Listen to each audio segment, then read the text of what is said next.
There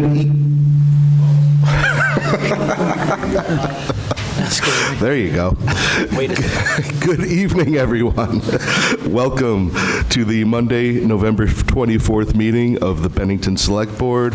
We are on the third floor of the Bennington Fire Facility in the multi-purpose room on River Street in Bennington.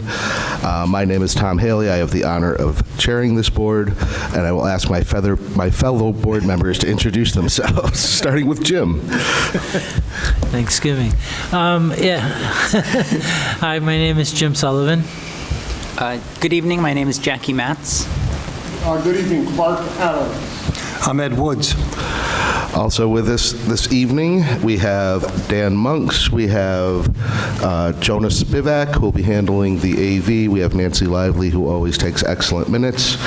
We have new person from Cat TV. Taver Coulter is on the camera this evening, and Josh Boucher is assisting, so it can get out to everyone in the community. We'll begin this evening, as we do every week, with the Pledge of Allegiance. Ed, would you mind leading us? Allegiance to the flag of the United States of America and to the republic for which it stands, one nation, under God, indivisible, with liberty and justice for all. Thank you. And Jim, would you read our vision statement, which guides our work? Certainly. Bennington is a welcoming, engaged, inclusive, resilient community where everyone, regardless of identity, shares in our vitality and benefits from an outstanding quality of life. Thank you very much. Next, we have the consent agenda, which consists of the minutes of November 5th and November 10th, the warrants, and there were no licenses. Okay. Excuse me. Yep. At what point do we need to alter the agenda if we need to? Thank you very much, Ed, for reminding me of that. I got on a rhythm. We do have need to alter the agenda this evening. There's a possibility we'll be making a vote on the manager's contract this evening. So could I please have a motion to that effect? So moved. Second? Second. Okay. All those in favor, please say aye. Aye. Any opposed? Yes. Okay. The motion is passed. Thank you. Now the consent agenda, which still consists of the minutes of November 5th and November 10th, and the warrants for the purpose of discussion. Could I have a motion? Motion. Second. Okay. Any discussion? Start with the minutes, or? Yeah, let's start with the minutes, please. Which date are you on? This one. We could start with November 5th. Does anyone have anything on the minutes from November 5th? Want to look at it? Oh, you're good. Okay, hearing nothing. Anything on the minutes from November 10th?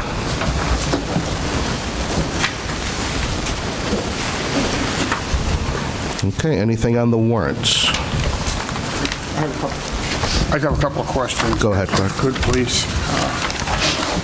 I'm looking here on page 4 of 11, item number 44, or question 404530. Those expenses, this paving expenses, what areas? Does that have to do with the recently acquired roads? So sure. So there's 3 different projects there. I'll start from the bottom and move up. The East Road paving, you'll see that all that new paving, that was actually mostly funded by a state Class 2 paving grant. The Duffy Drive paving, that was paid for by the Maplewood Subdivision Homeowners Association. That was Duffy Drive, Jane Lane, and one other road, which is not coming to me at this point. But that was all paid for by the Homeowners Association as part of our agreement to take over maintenance and management of those roads.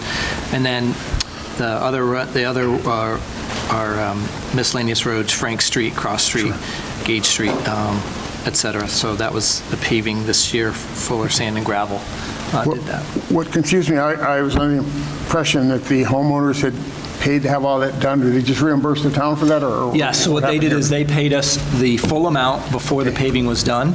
Then we contracted with the paver and paid the paver when the work was done. We oversaw all of the work, we prepped everything, and so we wanted to make sure it was done exactly to our specifications. I was under the impression it was all going to be done, and then our guys would go back to make sure it was up to standard. I didn't realize it was being done. Yeah, we participated from beginning to end to make sure that Okay. everything was just right, so we're very happy with the outcome.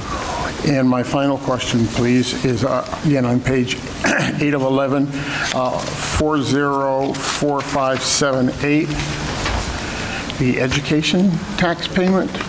Yes, so we collect those education taxes. They come into the town's coffers, and then we immediately send them on to the school districts for as part of their payment.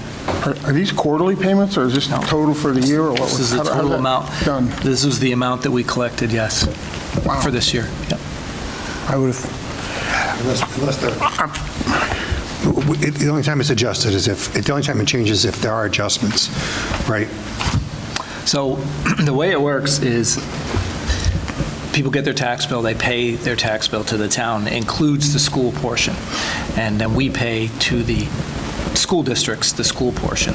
So they don't have to pay to BSD and to MAU and to the town and to the rural fire department, to village fire. It all comes to the town and we disperse it. well, I'm pleasantly surprised. I thought it would be, I thought it was that, but I thought it would be much higher. The amount seemed That's one school kind of district. smaller. This is only one. Okay. It's only one school We'll have district. multiple other payments being made? So I believe that's the entire amount because we've already collected it. I don't know why we would spread that out, but I can certainly find that out for you, Clark. Oh, okay, yeah, that amount just didn't seem to make sense to me. I thought it would be considerably higher with all the different elements involved in education. All right, But thank you. remember, we have BSD and Mount Anthony, so they're separate. Right, okay, well, Yeah. that's what I was wondering, if this only is a partial payment, it's not the total of all the payments that are due from the taxes collected? We're going to be dispersing more? It should not be, but I can confirm that for you. Okay. Remember, that would just be showing it's just showing the Mount Anthony portion or the Southwest SVSU portion, or, yeah, so. Okay, thank you. Anyone else? All right. Seeing none,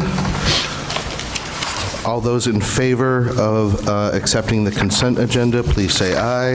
Aye. Any opposed? And any abstentions? All right, thank you very much. Next up, we have public comment. I'll remind everyone that public comment is a time for sharing information with the community on items that are not on the agenda. It is not a question and answer period. However, if questions do come up that we can answer briefly, we'll ask you to sit down. We'll address those at the end of the public comment section. First up, we have Jason Lilly, who wants to talk about WBTN.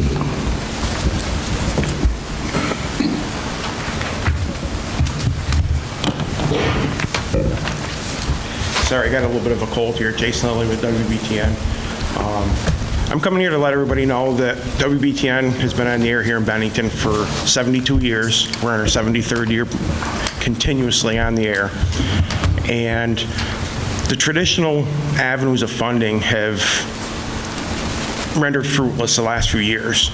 We've still been on the air during every major disaster, such as Hurricane Irene, during COVID. We were on the air every single day. We actually had somebody in the State House that would call in each morning, give us updates as anything came abreast. They'd say, we're sending down personal protective wear, or we're going to have vaccines available such and such locations, and we'd have it right out first. As everybody found out last summer, Facebook can sometimes go down, which affects Instagram.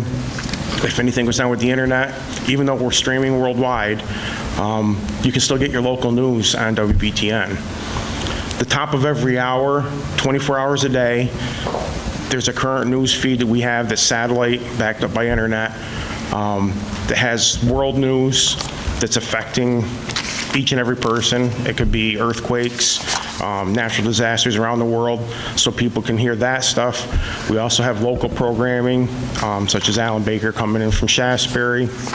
Today we had a local show on from another live host, and we're trying to get more volunteers involved.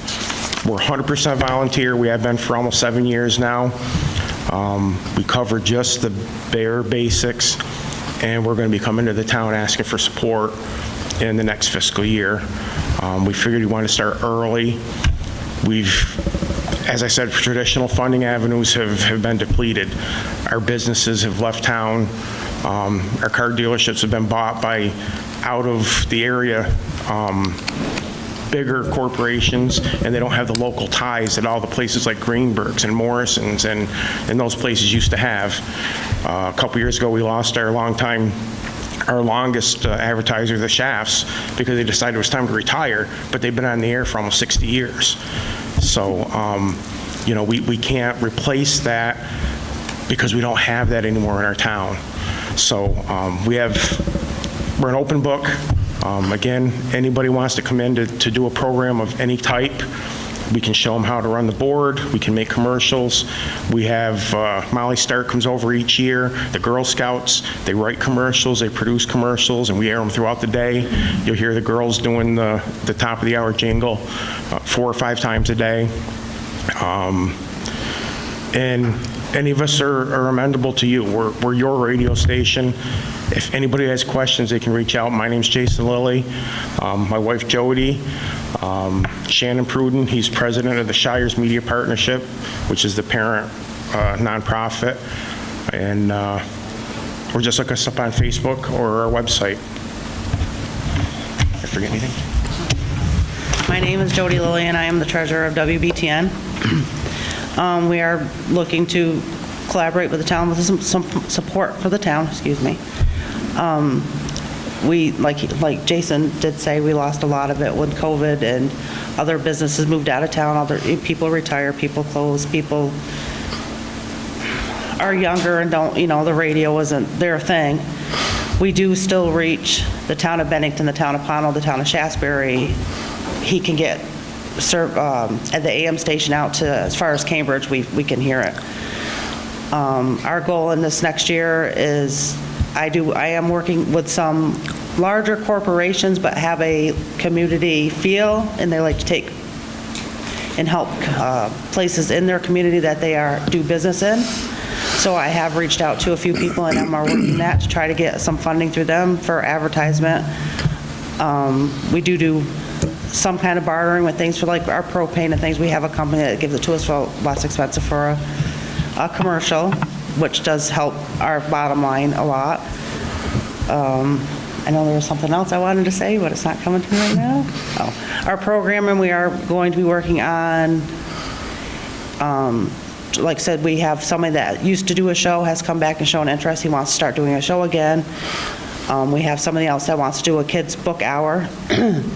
And Jason and I ourselves are going to be starting to do a show that is just going to be a half an hour, 45 minutes, like on a Wednesday or Thursday night, whichever day we figure out is best for us, just to tell people what's going on in the community, what kind of different events are happening in our community and surrounding areas, so people can get out of the house and go do stuff with their families, so everybody's not just sitting at home watching the TV. And of course, we want to listen to the radio, which they can do in the car on the way to their event. So, but yeah, that's, so, we're always, oops, sorry, I dropped the phone.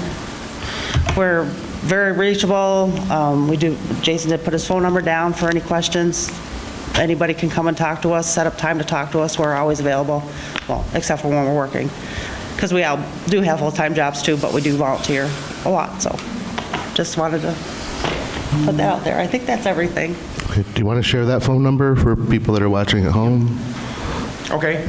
802-733-5559. 802-733-5559. And that's one thing I do want to stress. We're 100% volunteer, so every dollar that gets donated to the station has a place that it goes, whether it's power, water, insurances. I mean, electric and streaming is our biggest thing right now.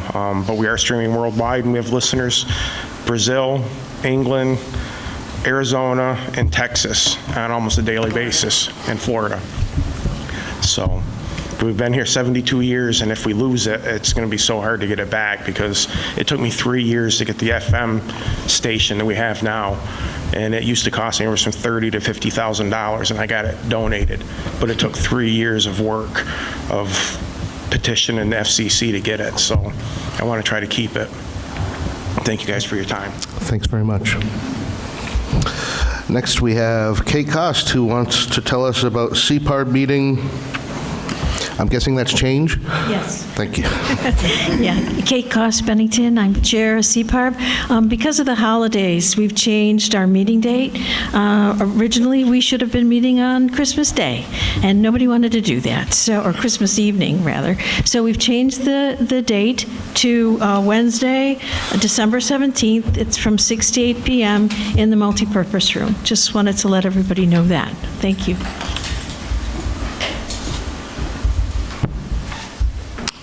Thanks, Kate. Is there anyone in the public that would like to speak that didn't have a chance to sign up before the meeting? All right, great. Thank you very much. Next up, we have our police department update. With us is Chief Paul Doucette.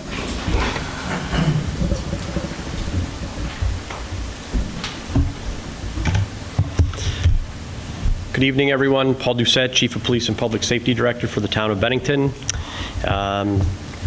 Coming to you with some things that are going on with the police department, and happy to answer questions that anyone may have in reference to the police department or emergency management. So, a couple of great things that are happening. Most recently, Officer Morawski and K-9 Grizzly completed 25 weeks of training at the Vermont Police Academy, and Grizzly and Officer Morawski are on patrol and already working, already having call-outs, and doing a great job. So I've learned a lot about the K-9 program, as we have two K-9 teams. I was asked to represent the Chiefs Association on the K-9 committee, statewide K-9 committee, and I've been fulfilling that role as well as my other duties. So I'm pleased to report that. And if you see Officer Morawski, we just ask that you congratulate him. Do not try to shake Grizzly's hand. That might not work. But they are a great team, and we're looking forward to years of success with them. Another positive thing with the police department is, as you all know, we were down 8 employees. We recently put out offers of hire to 3 individuals. 2 new. Well, thank you. I knew people would be excited. We recently put out 3 offers of hire to a couple of folks from New York, not too far away in New York, that are recent college graduates, and we're pleased about that. And the other one is a law enforcement officer that comes to us from not too far away in Massachusetts, and has decided to continue her career here in Bennington. She is a certified law enforcement officer from Massachusetts, and we are having some great experiences this time around with the waiver process. And in fact, this person will be going in 2 weeks off to a waiver school, and will have a provisional certification as long as she passes the waiver school, and will have 1 year to complete the prescription that she needs to become a level 3 certified law enforcement officer in Vermont. The other 2 individuals will be going off to the police academy the 2nd week of February, and if all goes well, they'll be graduating in May of 2026, going through the FTO program, and with any luck, by the end of July, 1st week of August of 2026, they too will be out on patrol. And I know what you're thinking. Whew, that's a long way away. Whew. It's been a long time working shorthanded. So other projects we're working on here in Bennington. Oh, so before I move on, still leaves a short 5. We're working on that. The other things we're working on some traffic calming along with other folks, both for Bennington as well as Old Bennington, working on some signs that will tell you when you're speeding. They even tell you, it's great for this time of year, they even tell you when you're naughty and nice. So keep that in mind. But they won't be here in time for Christmas. We have to order them. They are special order, and but they'll do all kinds of things. They'll measure speed. They're portable. We can move them around, not on wheels, not on a speed cart, but we can post them on a post. Our speed carts we've kind of put away for the winter because that white stuff is coming out of the sky. We've seen the plow trucks out throwing some salt, and we don't want our speed carts plowed. So we've kind of decided to put those away. But I will tell you that this summer, for whatever reason, we've never had this before, but we have experienced some vandalism where people have been spray painting the speed carts so that the speed cone doesn't work, which is very disappointing to me as the police chief, and most recently flattened the tires on one of the other on our other speed cart. So all of this, folks, costs money when there's vandalism. So we would love to know who's responsible.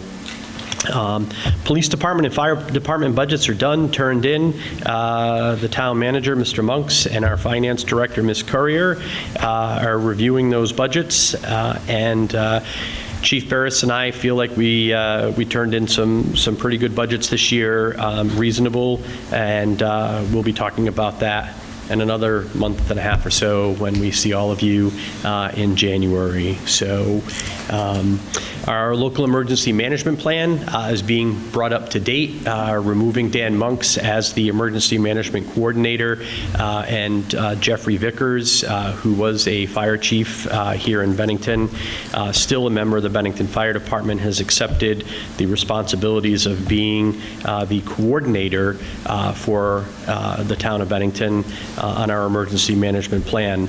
So Jeffrey and I attended our first meeting together for regional emergency management planning at the medical center last Tuesday, and so we're gonna hit the road running here, and I'm going to do my best to get Jeff up to speed with emergency management planning. There's lots of trainings coming up, and you know, sometimes we have to remember that, you know, these positions, it's difficult when you have a full-time job and the trainings are during the day, and you have to get 4 days off in order to get up to speed with some of the things that are going on. I'm not going to bore you with the details on that, but Jeff and I are going to do our best, or I'm going to do my best to get him up to where he needs to be. I do know that we're going to be back here next month for a listening session on cold weather and emergency preparedness, and we'll have much more on that. We'll have a little slide presentation for you all, and but you know, most important, you know, between now and then, as the white stuff begins to fly and people are traveling, especially this time of year, or this particular week, we know that today was a good day to travel. Tomorrow is going to be an okay day to travel until the noontime afternoon. Wednesday is going to be a little bit dicey, and so we want to just make sure that people are thinking about it as you travel, and that you have an emergency preparedness kit in your vehicle as you travel for the holidays, and especially too at home, that people are prepared for 3 to 5 days with food and things like that, and we'll get into more of that in December. But I just thought that tonight would be a great time to bring that up and remind people, if you don't have it, you really should have it. We are so fortunate to have Green Mountain Power here in southern Vermont, and they're amazing. Those linemen, they should probably be listed as first responders as well as policemen and firemen and EMS, because they work in some pretty lousy weather, so that we can sit home and watch NCIS or whatever it is that we're doing. So, so another thing I just want to touch on briefly is I have an amazing group group of people that I've been working with on a cold annex to add to our local emergency management plan. I was going to put the police department uniform on for this conversation with you, but it's really different. When I talk about emergency management stuff, it's not really acting as the police chief, so I kind of dressed down a little bit for you all tonight. And when we get together and we talk about emergency preparedness and cold weather planning, in December, I plan to have my friends here with me because we've done a lot of work to get this annex up and running. There is no other community in the state that has a cold weather annex. There's a lot of folks that are waiting to see what the town of Bennington's doing.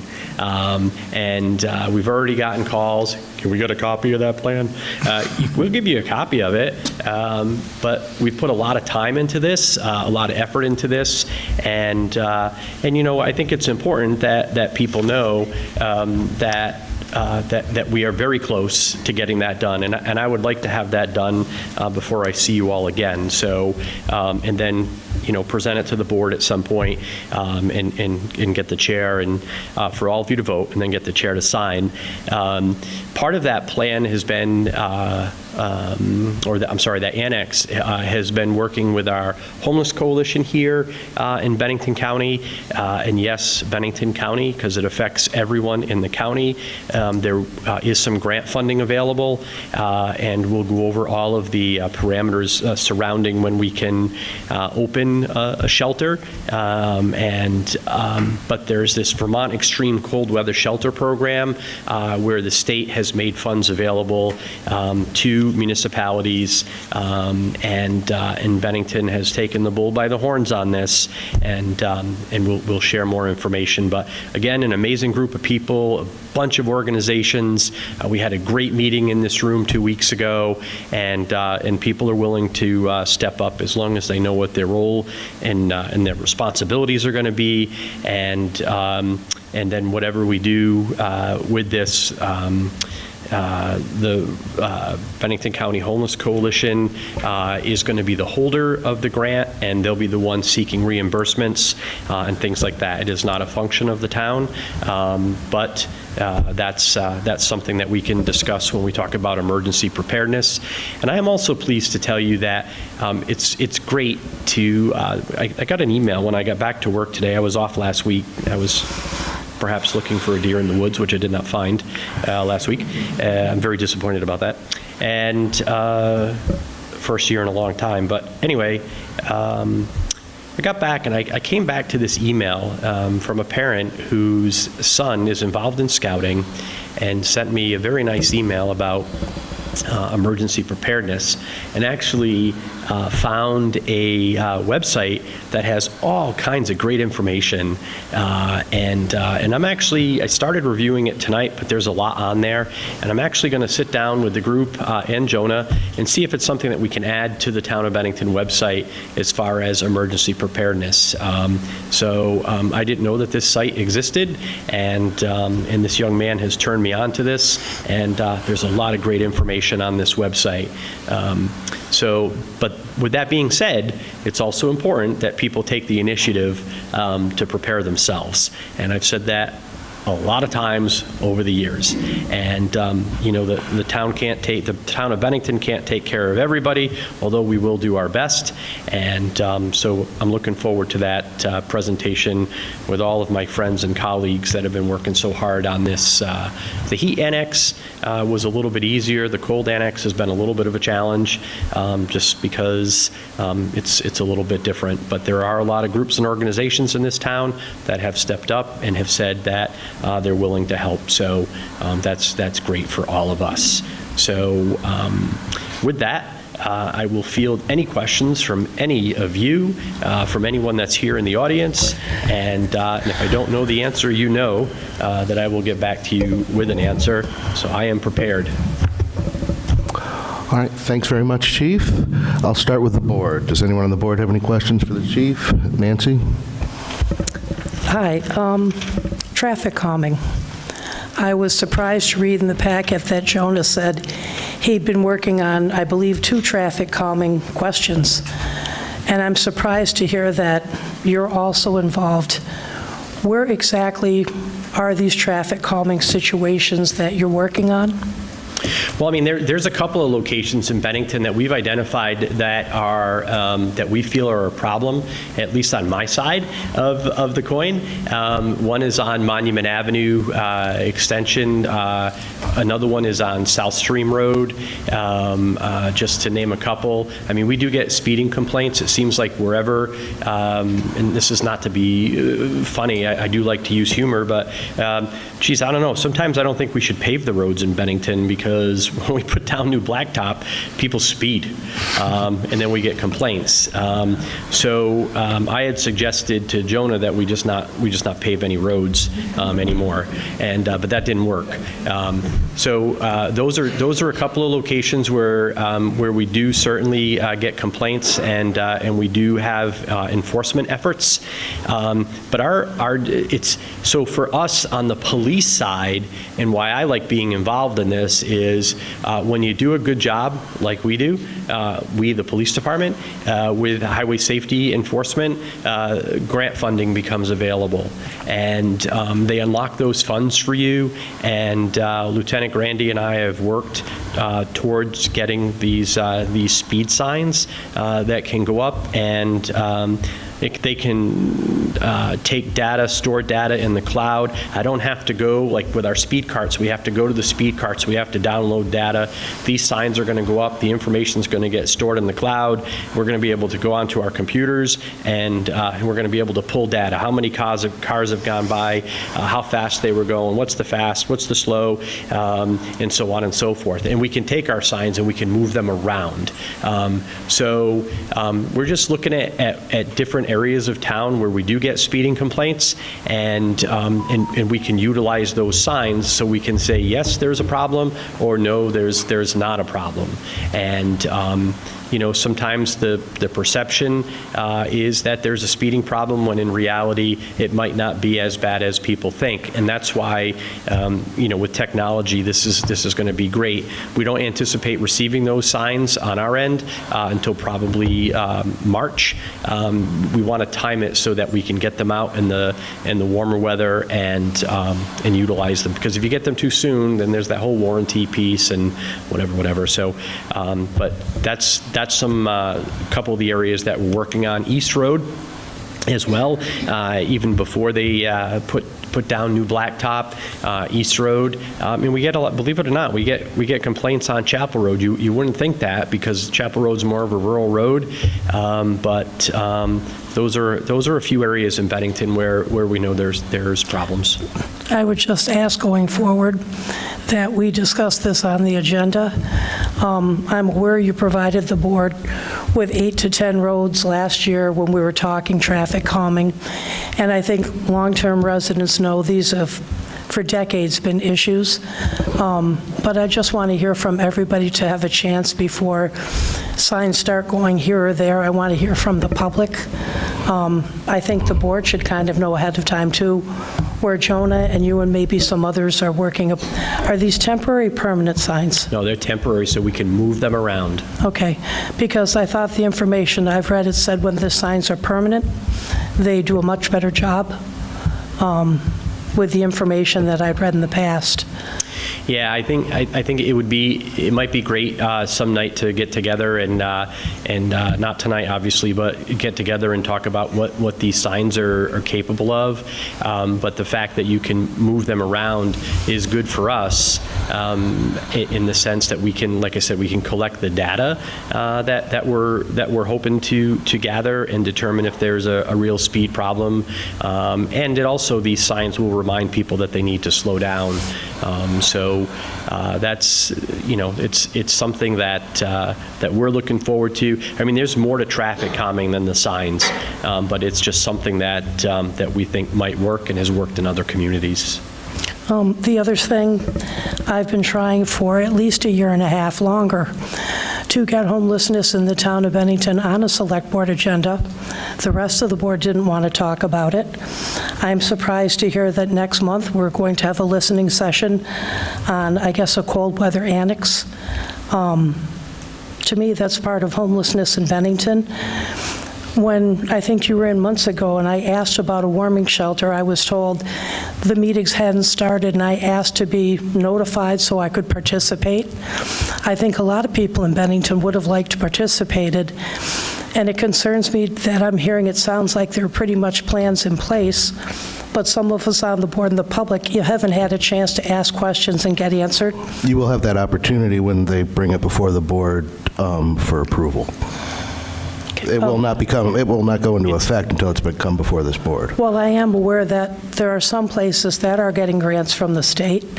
I think we should have already been discussing this as a board and as a town.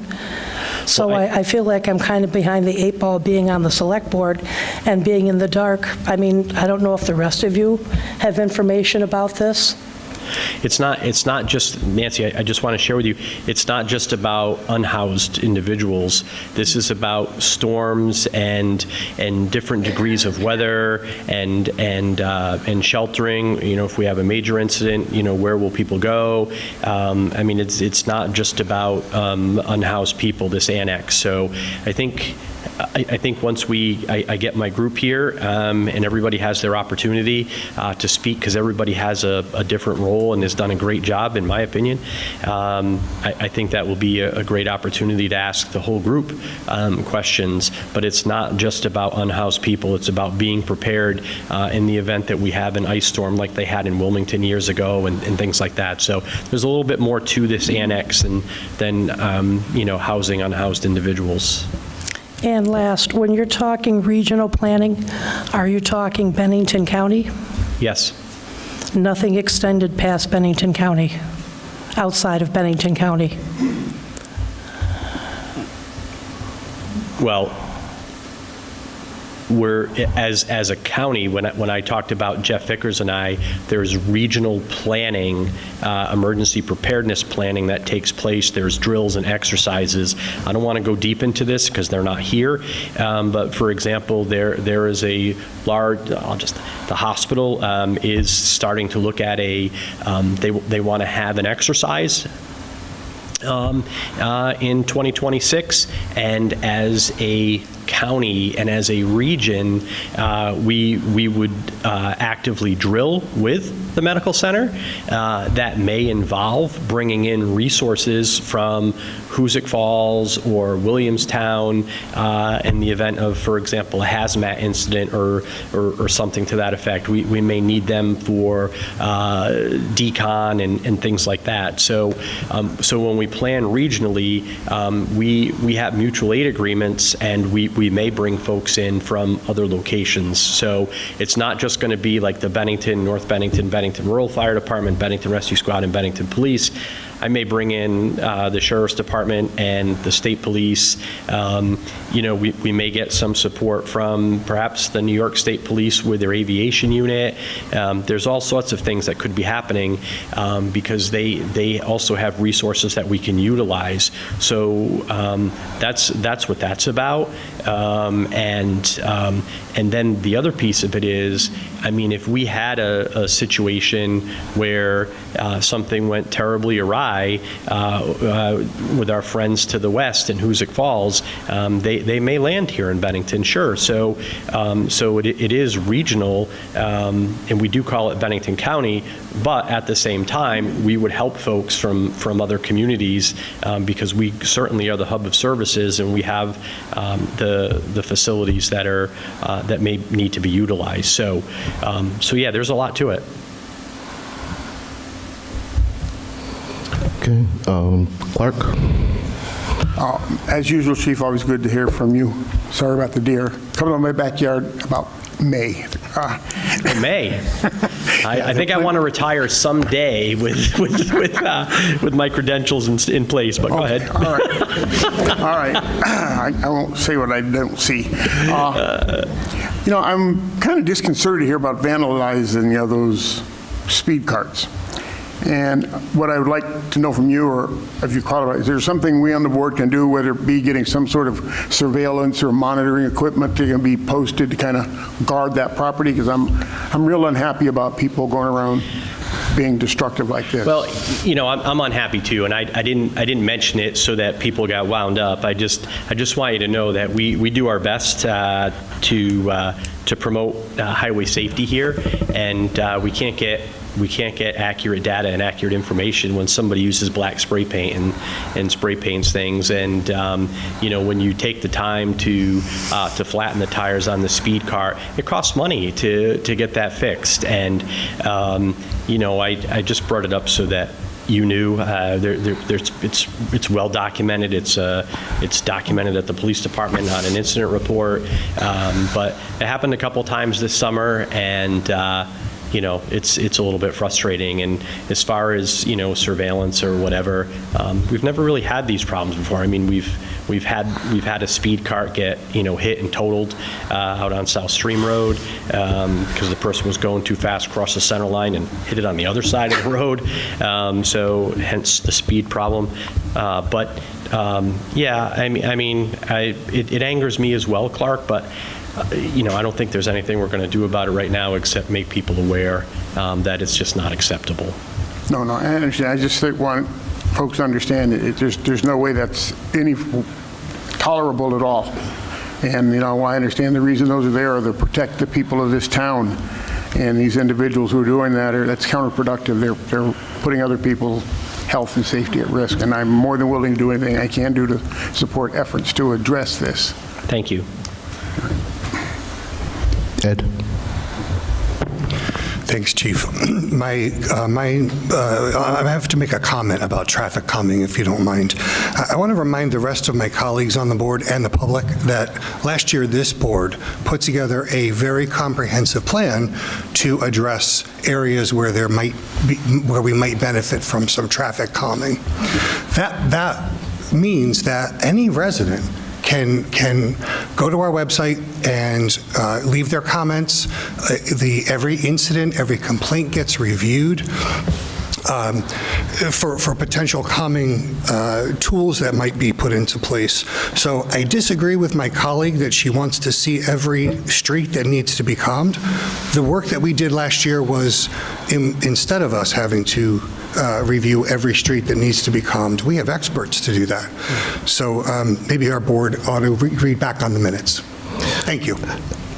Yeah, and I would add to that, Ed, in that process, we also set up a methodology in which people in particular neighborhoods could start the process to taking additional traffic calming measures in their areas. And I think that's what Jonah was probably referring to in his report, that I believe we have had 2 people start that process. And I think that if it were to be put back on an agenda, that would be 3 steps back. We already have a process in place. Well, I'll remind the board, you voted to approve that policy. I said no, because it meant neighbors would get together. Doesn't mean it didn't go into petition. effect, Nancy. You were outvoted. Okay, but you have a policy in place that people are supposed to follow. Which they are following. Does that mean people have already started turning in petitions? Yes. Yep. We have 2. And when it gets farther enough, the process actually states when this board would get involved in that. So it's not So to that this is stage where the yet. carts are going to the neighborhoods where the neighbors have already signed petitions. There's no such thing as a petition, Nancy. Maybe you want to read the link and that sort of thing on the website, you know, that people sort of register their concern. It's not a petition. So there's a policy, but we're not going to follow the policy. We are following it. Yeah, we're following it. And When if it gets far enough down the process. When traffic calming needs this board's input, it's coming back this way. So we we already did a policy. We had a citizen contact the board a few months ago, specific concerns on the East Road. So are we going to be doing something up there? Well, I think you have to ask the traffic experts. Did they put through one of those requests for the traffic calming review? And that's something that I guess we could ask. So maybe the chief or maybe it'd be somebody else. appropriate So for people Jonah have to done the discuss. traffic calming review. Is that the neighborhood you're going to? I missed, if you're talking to me, I missed what you said. I thought in the policy, there's some type of review where neighbors get together. And they don't have to sign any type of petition? I just want everybody in Bennington to have a fair shot. Dan? So maybe Jonah's been taking lead on this project, so maybe Jonah, if you allow Jonah to discuss where we are now with two of the applications. Sorry, Chief, we're a little off topic, but... That's okay. I just have two quick things after Jonah, and then I promise I'll sit down. Jonas Spivak, Communications Coordinator for the Town of Bennington. Regarding the traffic calming policy, which was passed by the Select Board last year, it did create a process for people that have concerns about speeding or other concerns with roads in their neighborhood can reach out to the town and initiate that process. So far, I think we've had 4 people reach out. 2 of them have completed the initial petitions, which then triggers a traffic study. Traffic study has been completed for Monument Avenue. Another petition, which is currently under study right now, is for South Stream Road. As is requested in the policy document, those people that have requested traffic calming are listed on the town's website. So if you go to the town's website and search for traffic calming, you can see a page with information that gives you links to the policy, also to the form that you need to use to initiate the process. And then as you go through the process, we update that page so you can see where those different requests are. Currently, both of those are under that traffic study portion. And what the chief was referring to is because it's our first traffic study process, we wanted to make sure that both our Department of Public Works and our police department were involved with that initial set of recommendations. We felt that that was important because it's going to be a model that we'll be following with other traffic calming moving forward down the road. So again, go to the town's website. The policy that was passed by the Select Board is on there, as is the form to initiate a traffic calming process in your community. And to answer the question, it does. Once that work has been done, once traffic calming measures have been suggested, it goes back to the community. They have to again go through a petitioning process to ensure that 3/4 of the people in that community agree with the traffic calming measures that are being suggested. And once that happens, they're ranked and it comes back to the Select Board, and those ranked proposals are there for you to vote on and potentially fund in the future. I didn't want to go into too much more detail. It's all there on the town's website in that policy. And again, it does show those requests that are currently have been asked for in the community and what status they're at. Thank you. And I wasn't aware we have money in this year's budget for traffic calming. This current year, for the fiscal year we're in now, no money was budgeted, but we have a new fiscal year coming up, as you know. So hopefully some of these proposals will get to the point where that could be included. I think this year's budget recommendation does include some funding for potential traffic calming for the next fiscal year. So the study's being done, there's no cost, no charge to the studies? If I can just say that we discovered several traffic calming measures that were very inexpensive or had no cost at all. So there's traffic calming work being done. Yeah, and estimates on the cost for the suggested traffic calming is part of the reporting. And I'm going to call the conversation on traffic calming there, because that's not what we're here to hear about. We're here to hear from Chief Doucette and his annual report. So, I do appreciate your concerns, Nancy, but they're not appropriate for this discussion. So thank you for all of that. While we're on the topic, I just want to remind everybody that we are engaged in a highway safety campaign right now for the holiday Thanksgiving, the Thanksgiving holiday. So you will see additional enforcement out and about. Make the extra time, stay off the phone, things like that. You'll see extra officers out, and that's all grant funded by the state. And so that is going on. Lieutenant Grandy was out today, and along with others, and they stopped quite a few cars. So the last thing I want to leave you with is we have developed a new policy at the Bennington Police Department, and it involves beards and tattoos. It is something that we've worked on for a very long time, and law enforcement has changed across this country. And back in the day when I was hired, beards and tattoos were a definite no, and so we have changed our policy. I met them halfway, and so how it works is like this: the policy now allows officers to provide me with photos photos of tattoos that would be exposed. We have a 3-person committee that meets with the officer. We discuss the meaning of the tattoo, and we decide whether or not, as a group, if that needs to remain covered with a sleeve. If not, they can have an exposed tattoo during the warmer months. So basically from May through October. The other compromise that we made after going to a leadership school with Lieutenant Grandy, this was one of the topics at the leadership school, was policies and procedures, and beards and tattoos were a hot topic.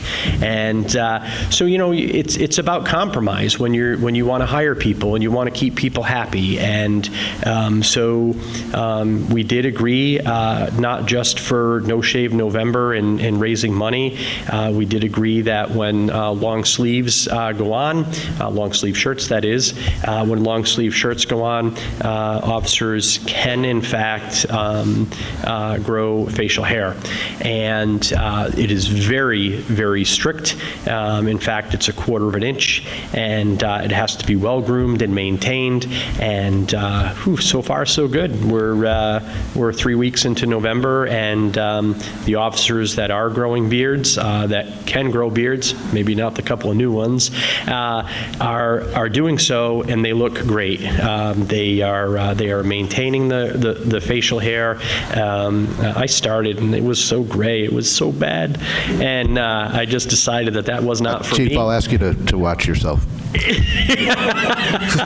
As I look around the room, you know, but the short version is, I think as long as they adhere to the policy and they keep it well groomed and it looks professional, no issues.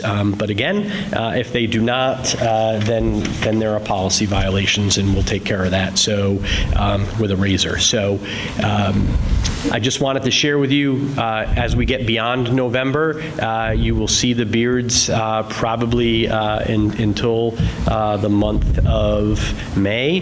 As far as donning respirators and things like that, if needed, the officers, there is emergency shaving equipment at the office, and they would have to take care of that immediately. So it's just a thing in the time, and you know, compromise will solve issues. And so I just wanted to share that with you. So once we get beyond November and you guys are all wondering, geez, the chief has never allowed this past November, well, there's a change. You're not off the hook yet. I think I had a hand from Jackie. Oh, let me open my notebook right back up. No, Sorry about that, Jackie. Jackie. Thank you, Chief. Sorry. No, you're good. It's nice to see you here tonight. Sounds like you've been busy since the last time we've heard from you. A lot of good stuff. Really glad to hear there's some new hires in the mix, and I've had the opportunity actually to watch a few of your officers since the last time you've been here perform their duties, and I was very impressed with how professional they were. Thank you. And they've clearly been practicing their de-escalation skills, which was really wonderful to see. So some compliments there. I'm interested. I have two questions, really. The tattoos that you just discussed, you mentioned that there was a sort of a board that will review potential tattoos and approve those. Have you given any consideration to what recourse the police department may pursue if an approved tattoo is later found to have an unacceptable meaning? Well, I left part of that out, and it's my fault. Right now, it's part of the background investigation. Anybody that's hired now has to submit, and prior to now, had to submit photos of their tattoos and explain the meanings. Whether it's a Disney character, whether they served in the military or what have you, and if they had anything that was disparaging, they certainly would not have been hired. So now the policy reads that if you opt to add a tattoo body art, whatever we're going to call it, you have to submit a photo of whatever that is going to look like, and you have to tell us what the meaning is. So it consists of the chief and 3 members of the patrol division, and the 4 of us make the decision of whether or not that's permittable, and then we get back to the officer and say yes or no. Okay. So. And I can't imagine anyone who would go against, seriously, who would, if I came back and said no, that they would go ahead and get the tattoo anyway. That would just lead to a problem. Oh, no, sure. I'm thinking about a situation I heard recently with somebody up in Maine, but a situation where you said, yes, this looks okay, go ahead, and then later discovered that it was derogatory in some way. Yeah, that's, and it's great, and it's a great thought, Jackie, and I appreciate that, but now with AI and stuff, I mean, you can take a picture and you can actually Google and find out meanings of things, and that's our plan. And I mean, some of my folks are, I mentioned Disney, some of our folks are really into Disney, and I, you know, things like that are harmless, you know, getting the, you know, 223rd Academy graduation, you were in the 223rd and you get 223 on your back of your calf. You know, I'm going to tell you a very quick story. As much as I miss my good friend Stuart Hurd, we had these conversations years ago about tattoos, and I just told him that I was opposed, adamantly opposed. Oof, then he rolled up his sleeve. And I didn't say anything negative. I just, you know, and it was just, we both started laughing. And you know, not all tattoos are bad. Some of them have family meanings. I've seen some beautiful tattoos. You know, father son who used to hunt together, and dad passes away, and that was their favorite thing. So, you know, nice buck tattooed on the arm or whatever. You know, bardiat can be beautiful. But back in the day, it just wasn't permissible in the law enforcement field. Exposed, you had to cover it, and now it seems to be more acceptable. There's a lot more of it, and you know, I think that's something that to think about. We did think about it, had lots of conversations, and I think Stu would be very proud to know that this policy is in effect, and you know, we made it happen. So, and as long as everybody complies, we'll keep the policy that way. You know, 5 years down the road, if you have a new chief or whenever, maybe 2 years, whatever it is, and things go awry, you know, then that means that someone's ruined it. But right now, it seems to be fairly well accepted. I mean, we're you know, I think we have to be up with the times if we're going to hire and retain people. That's a big part of it. No, great. I agree with that. My second question, I believe last time you were here, you mentioned that the police department or you were ready to schedule the trainings for the CPORB group. I was wondering to just follow up on that, where we are in that process now. Yeah, we're very close. We have our trainers ready to go. In fact, I met with one of them today, in fact, and we're ready to go. We're just waiting for one more background check to come back, and we're going to get underway. And I would love to be able to say that, you know, December might be a little tricky, but, you know, January, definitely, and so it's just all we're waiting for is one background check to come back, because as you know, it's a lot of work to do this and then to have to do it all over again. Sure. So we're very close to getting that process started, and as soon as we get them through their training, they can do their ride-alongs and they can have their time in communications, which of course we can boast about because the communications room is absolutely amazing now, thanks to all of you and approving the funds so that we could replace some equipment that was needed to be replaced. And I've offered it before. Any of you can stop by and see that. I know Jonah's been in there, and it's just a different world. So that's all we're waiting for is that one. I was hoping it was going to be back after being off last week, but it was not on my desk. I did make it through the pile that was on my desk before I came here, so Sure. I expect it anytime. Okay, great. Okay? Great. Thank you. Thank you. Any questions from the audience for the chief? I see Ewan. Oh, hi. Come on Debbie's up, pointing Deb. to you. I couldn't see you behind the big guy. Debbie Matt, Bennington. Hiring new officers, I've heard you talk in the past how you get them all trained and on board, and somebody else offers them more money or something, and they leave us. I was wondering if there was a possibility of some kind of agreement or contract that they sign. I've heard colleges do it. They give them a break on their tuition if they promise to stay in the state of Vermont for the next X number of years.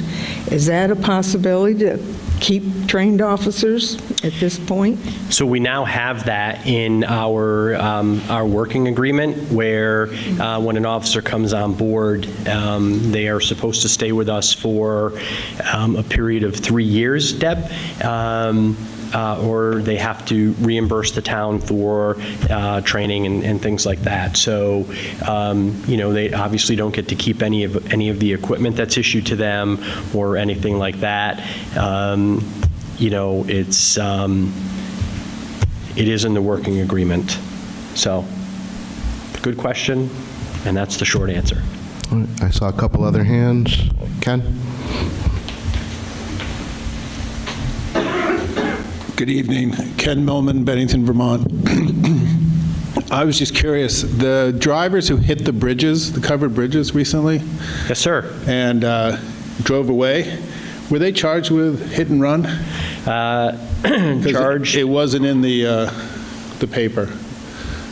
Thank you. So let's talk about that really quickly. People hit the bridge. We had great people in our community who were able to capture that on camera.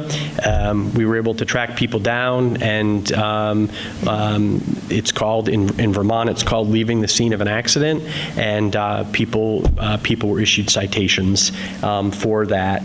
Our goal in all of that is not so much to punish them for leaving the scene immediately. Our goal really is to make sure that we get paid for the damages to the bridge initially. And I know people are saying, Chief, what are you talking about? What I'm talking about is the simple fact that when you hit a bridge,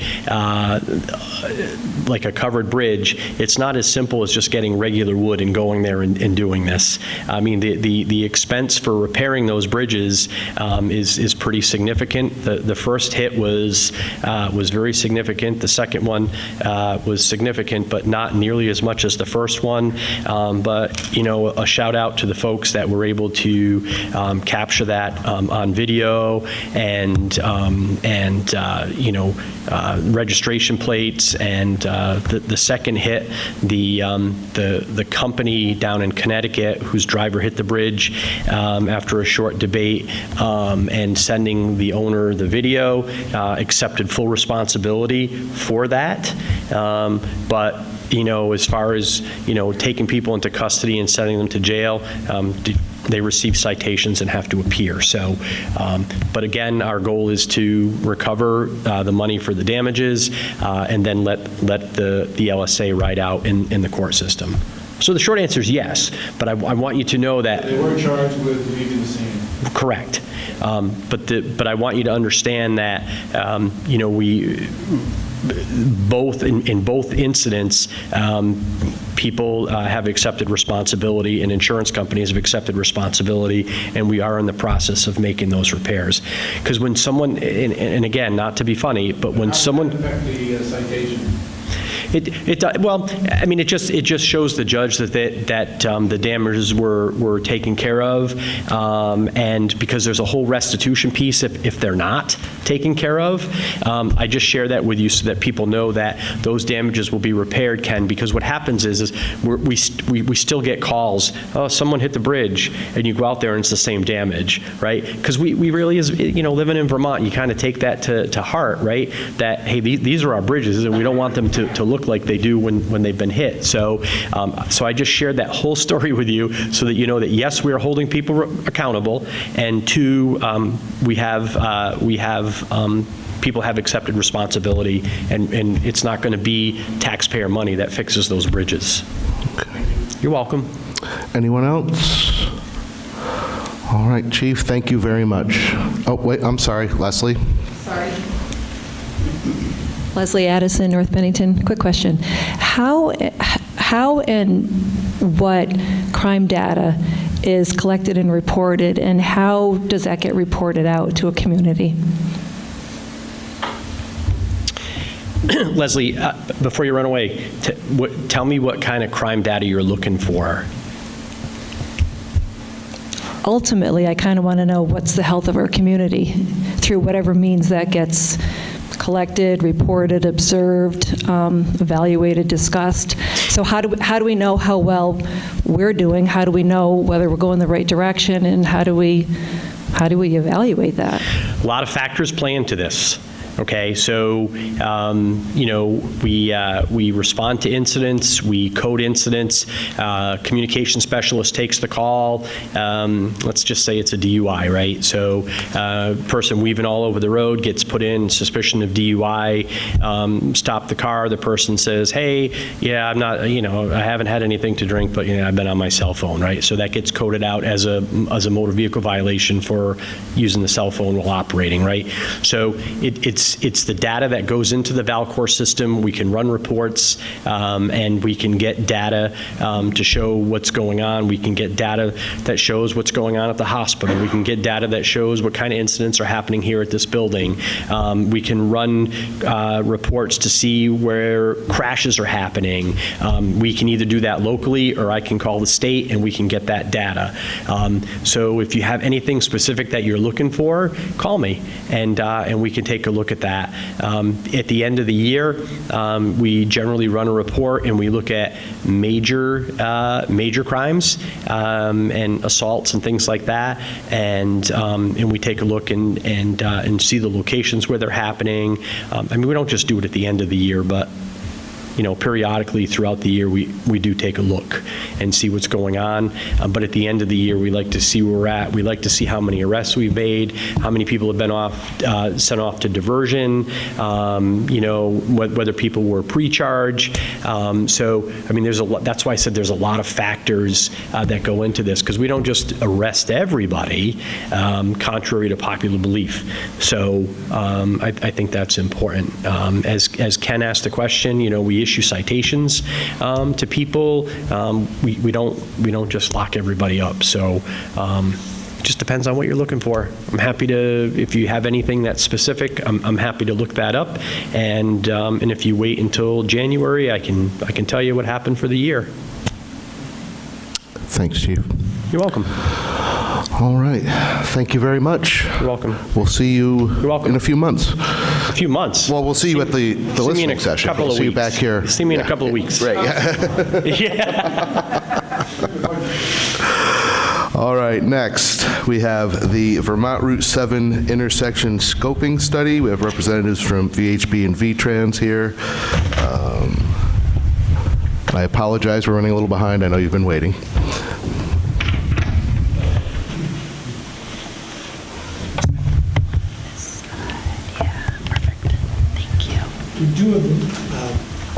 We also have Michael LaCroix online via Zoom.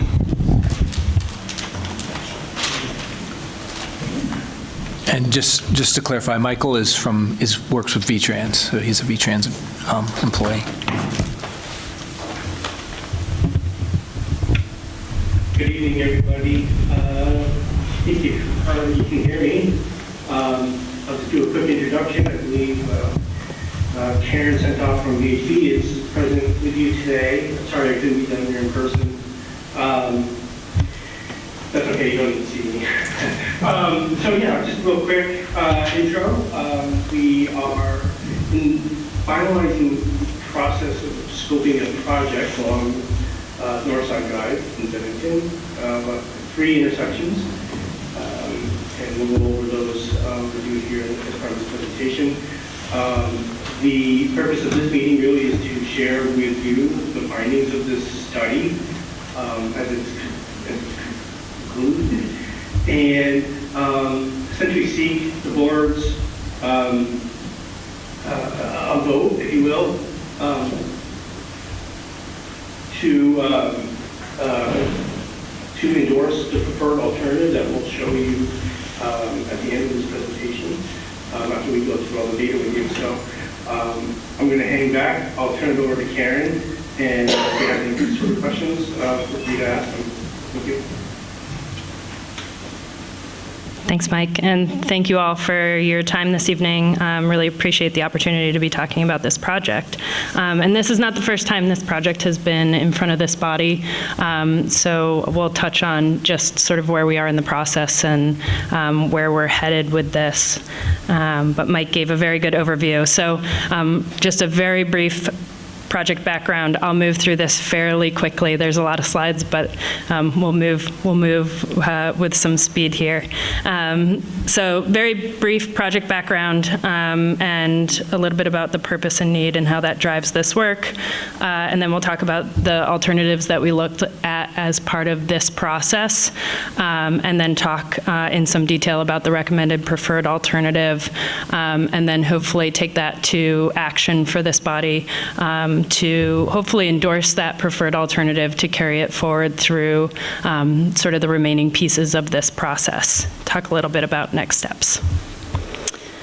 So just to orient everyone here, for those that are not familiar with this project and process, we're here on Vermont 7A, Northside Drive, at a series of intersections. So looking at the intersection of US 7 with 7A, the Northside Drive and Vermont 7A intersection, and then Orchard and Hicks and its intersection with Vermont 7A. And just to give a little context here, we're really talking about the area that you see with the couple of yellow dots on the top part of the screen here, and just recognizing sort of the context and the importance of those intersections sort of to the community and to a lot of different factors, including access to a number of schools, connections that are being made through sort of multimodal access and connections, and then certainly, obviously, the Route 7 corridor and the 7A corridor and its connections to 67A and further afield. So just recognizing the context of these couple of intersections in sort of the broader context for the community. We recognize that this has been a longstanding priority for the community. These intersections come up time and time again. They have been studied in previous iterations, and so we took a look at a lot of that information that's already been compiled about sort of where things are headed, what the priorities are, and understanding the context that we're working in. But just want to touch on some of the project progression since a lot of that work has been completed.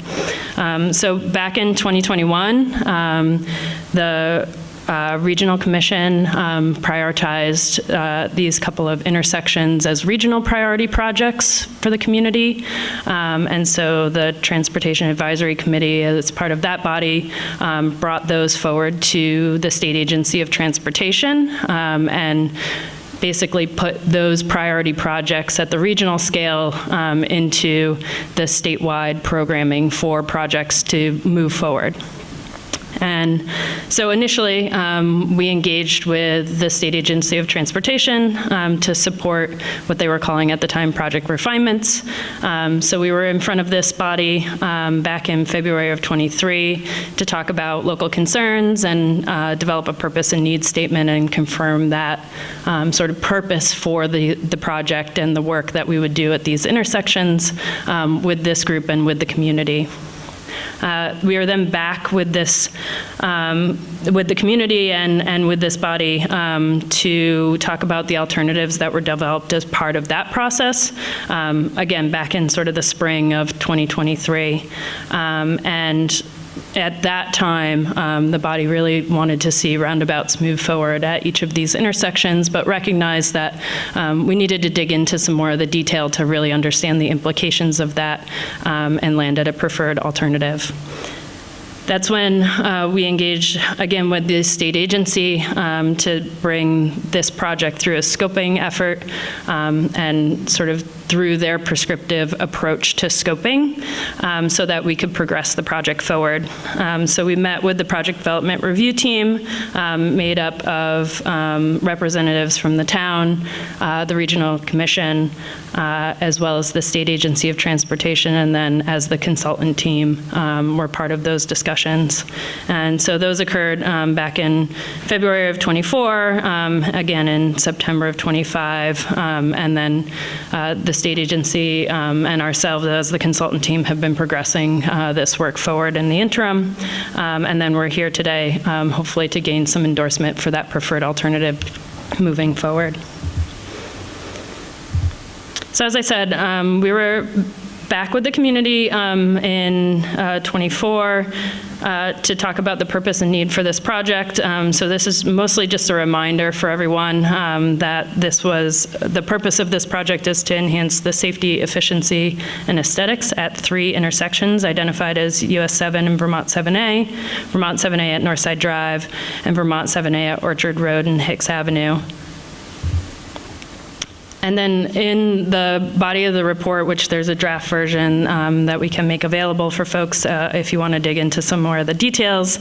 But really the driving needs here that we're hoping to address with these projects include improving intersection safety for all users, intersection operations, creating a transition zone into Bennington, and improving bicycle and pedestrian connections.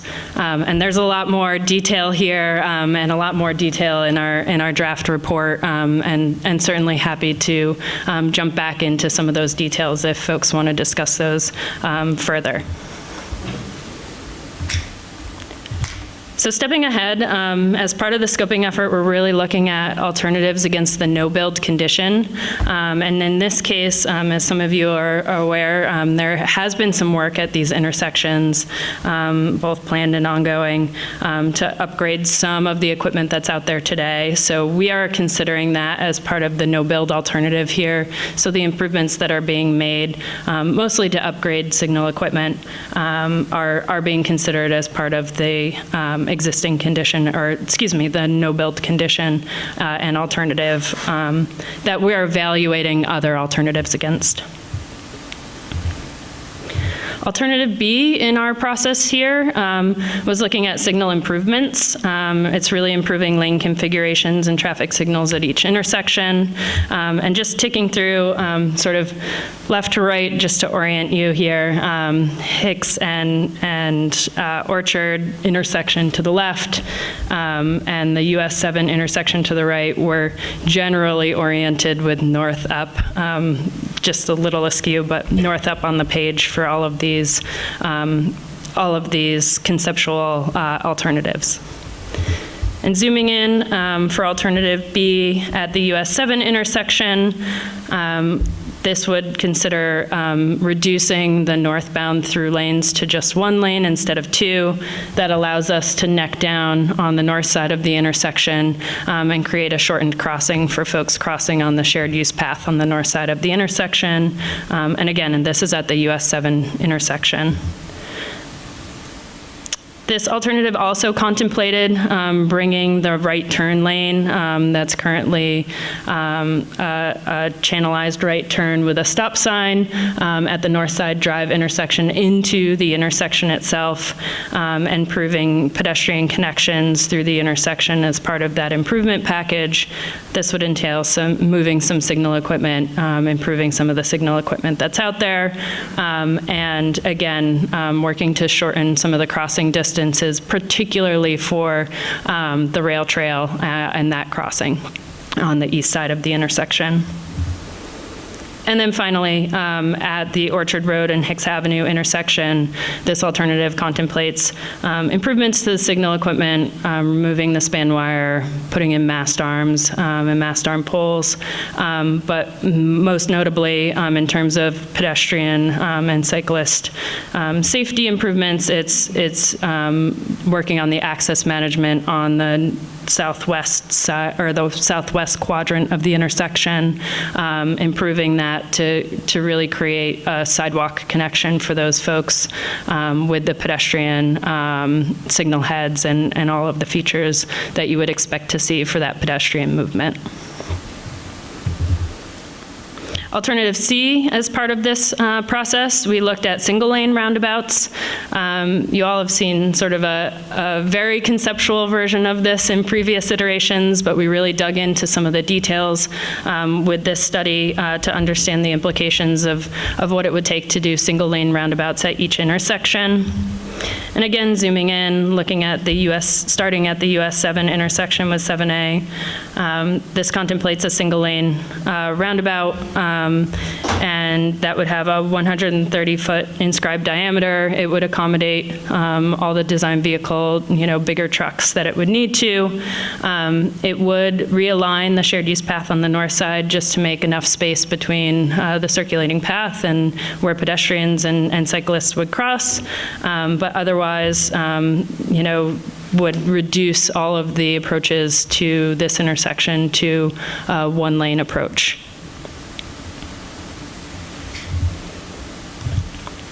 A single-lane roundabout was contemplated for the North Side Drive intersection as well, and in this case, we're talking about a 120-foot inscribed diameter roundabout. Again, single-lane approaches on each of the approaches to this intersection.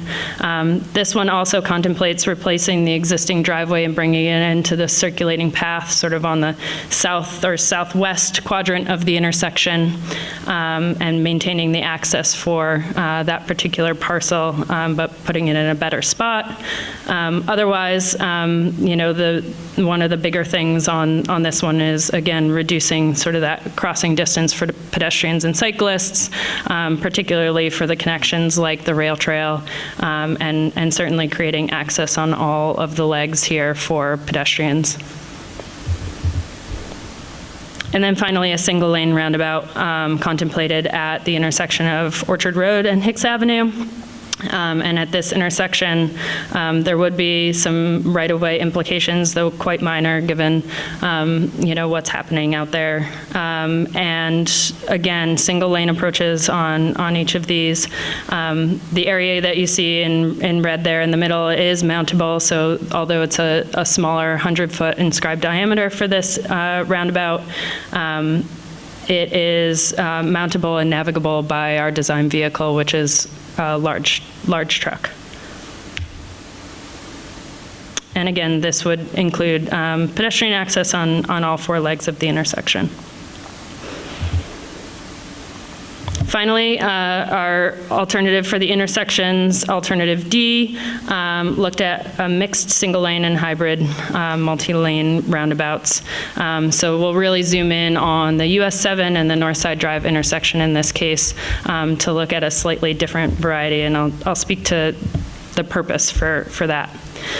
So when we initially looked at the operations for the US 7 intersection, We meet all of the, criteria for the operations at this intersection and what we would want to see in terms of improvements for delay and level of service. However, on the northbound approach with a single lane, we were finding that there was some queuing when we did simulations. And so this was an opportunity to look at what sort of a hybrid multi-lane roundabout might look like at this location. So although it's not necessary in our existing or future traffic volumes that we looked at for the study, it is something that we might want to contemplate for future iterations in terms of accommodating future growth and future traffic beyond what this study looked at. So this particular concept contemplates 2 approach lanes on the northbound approach, and then carries those 2 lanes through to US 7 on the north side of the intersection. I think one of the challenges to this one is obviously the implications from a single lane to a multi-lane in this case means that our crossing on the north side for that shared use path goes from 1 lane in each direction that folks need to navigate to 3 lanes that they have to navigate with vehicular traffic, and therefore slightly longer crossing for those folks on the north side. And moving to the Northside Drive intersection, in this concept we contemplated, again, sort of a hybrid multi-lane approach to the roundabout. And in this case, it's really looking to accommodate the heavy eastbound right movement. So that's sort of from page left to page down here. That is a pretty heavy movement throughout many periods throughout the day. And so recognizing some of the challenges that was posing in terms of, again, when we were simulating the traffic through these, recognizing some of the queuing and delay that was occurring there, particularly for our 2045 traffic volumes that we looked at as part of this study, really thinking through how we could better accommodate that and improve the delay and level of service and reduce the queues there. And so this is the alternative that looked at, improving those results, particularly on the operational side. And I think from a trade-off standpoint, again, this is lengthening one of the crossings on the crossings that are available at this intersection, but probably not the primary desire line for pedestrians at this particular intersection, just given the rail trail crossing and the shared use path crossing on the north side and the east side of the intersection.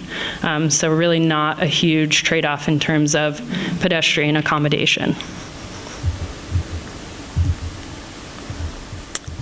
It's worth noting with Alternative D at the intersection of Orchard and Hicks, we've maintained the single lane roundabout at that location as part of this alternative.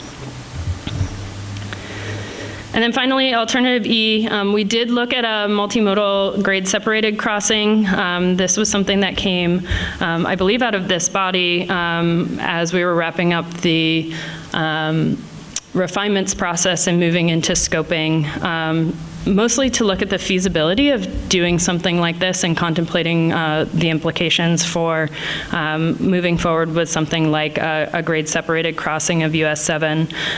So just to orient folks, what you're seeing here is a connection under US 7 at the dead end of Lover's Lane and Performance Drive, which is just to the north of the US 7A intersection.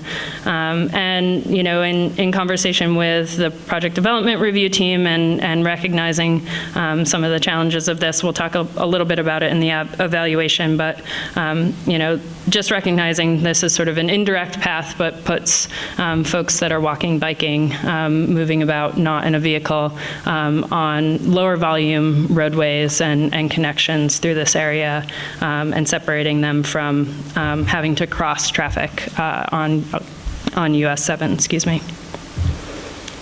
And this is just some more detail showing what that would look like in terms of the cross-section and being able to accommodate a culvert in that location. our approach here was really the path of least resistance. It would connect to an existing bridge over the waterway there and, connect those low-volume streets. So at the high level, and certainly, again, happy to dig into some of the detail here, but wanted to summarize at a higher level for the sake of conversation here.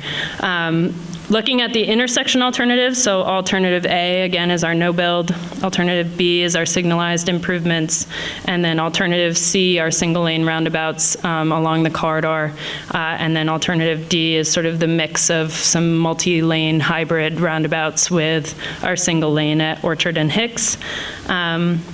We're looking at cost comparison here at the top row. So, no build, there are some improvements that are contemplated in that and already accounted for. So, no cost to continuing on that trajectory. And then for alternatives B, we're saying $2.2 million for the signalized improvements, mostly entails some of that access management and improving some of the signal equipment and pedestrian equipment that's out there. Alternative C, our single lane roundabouts come in current dollars. This is not in future dollars. Important to note that at $8.8 million, and then our mixed roundabouts at $9 million. In terms of traffic operations, I spoke to sort of the key pieces in terms of what we were seeing for, particularly at the US 7 intersection with 7A, that northbound movement.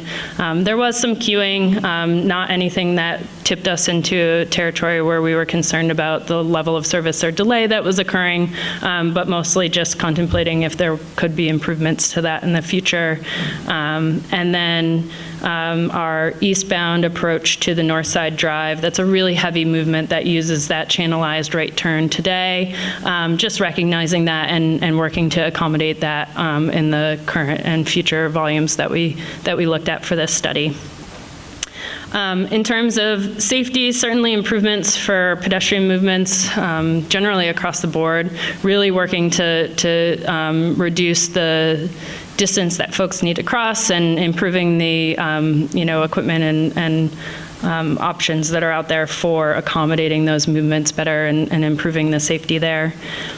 Utility impacts with the roundabouts, both with the single lane and mixed roundabouts. We will see some impacts, but it's generally to stormwater infrastructure and very minor impacts to overhead utilities. And then right-of-way impacts, primarily focused on that Orchard Road, Hicks Avenue intersection. The right-of-way line is really tight to that intersection as it's laid out today, so there would be some impacts to a couple of those properties if we were talking about any of these options. Improving that access management on the southwest quadrant and any of the roundabout options, we would have to touch some of those properties around that intersection. Each of these certainly satisfies our purpose and need, some better than others. Certainly with our roundabouts. Resource impacts, there's really no significant impacts expected. We are generally working in areas that have been previously disturbed and are in our built environment, so not a lot in terms of impacts there. We would see an impervious surface reduction with our roundabout options, particularly our single lane roundabout option and opportunities for plantings and other things in some of those spaces that we create with those. And then permitting needs are similar across all of our alternatives, so nothing that really stands out there. But again, all of that detail, all of the different permits we would have to acquire to move this forward, all of that information, all of the impacts and sort of the nitty-gritty detail is in the draft report, and happy to speak to any of those details if folks have questions. And then finally, with the grade-separated crossing, so the cost for that, we were saying in current dollars, $2.2 million for that culvert to make that connection under US 7. We recognize that that could be done in other locations, but we really picked the path of least resistance here. There used to be a roadway corridor through there, so already previously disturbed. There's a bridge already there to connect to, and it does put folks on low volume roadway connections, and then would grade separate, obviously, with US 7 traffic, and then with bollards at each of the intersecting roadways. In terms of convenience, recognize that where we've laid it out in terms of just, looking at the feasibility of a project like this, it does create an indirect connection for folks that want to be on, say, the rail trail or the shared use path. So recognizing that it is a bit indirect for those multimodal users. And then in terms of impacts and permitting, no real significant impacts to resources, existing utilities. It's worth noting that there is a sewer line that already runs just north of where we had laid it out because it used to be a roadway corridor, so there are some utilities already through there just to the north of where we were contemplating. And then in terms of permitting, there would be some wetlands permitting, but otherwise similar to other alternatives that we contemplated for improving pedestrian connections closer to the intersection with US 7 and 7A. Finally, our recommended preferred alternative. So this is really coming out of lots of conversations with our project development review team and our partners at VTrans, and recognizing some of the opportunities for these three intersections and the corridor itself, but also recognizing, what the preferences of this body and the community have been throughout this process. And so our preferred recommended alternative here is single-lane roundabouts at Vermont 7A and US 7, and Vermont 7A and Hicks Avenue and the Orchard Road intersection, and then a multi-lane hybrid at the Vermont 7A and Northside Drive intersection. And we'll just zoom in really quickly to talk in some detail here, so you all have already seen this concept conceptualized, except with this preferred alternative, one of the refinements was to just extend and make shared use path connections on the east side of this intersection in anticipation of some path connections that are anticipated both to the south and the north to connect along Hicks and Orchard. And so just recognizing the opportunity there to further connect those multimodal access points. With the hybrid multi-lane roundabout at Vermont 7A and Northside Drive, with this alternative, as we talked about before, it's really contemplating a two-lane approach on that eastbound approach, really to facilitate that heavy right turn movement. And the trade-off here is really no big implication for those pedestrians. It is an improvement over the existing condition, and certainly not the primary desire line at this intersection. That'd be more on the east and the north side, just given the current path connections. So recognizing those opportunities while still being able to accommodate the traffic operations both now and into the future at this location. And then finally, the preferred alternative for the US 7 and 7A intersection is a single lane roundabout. And this is primarily driven, again, by that trade-off between the single lane approach on the northbound, which, we can accommodate into the future traffic condition, while creating sort of the best case scenario for those pedestrians on the north side of the intersection, which is the only pedestrian crossing at this intersection, connecting that shared use path connection. So really trying to enhance that connection for folks. They would have a mid-block refuge to be able to basically cross the path of vehicles in one direction, mid-block refuge, and then the other direction with that splitter island on the north side.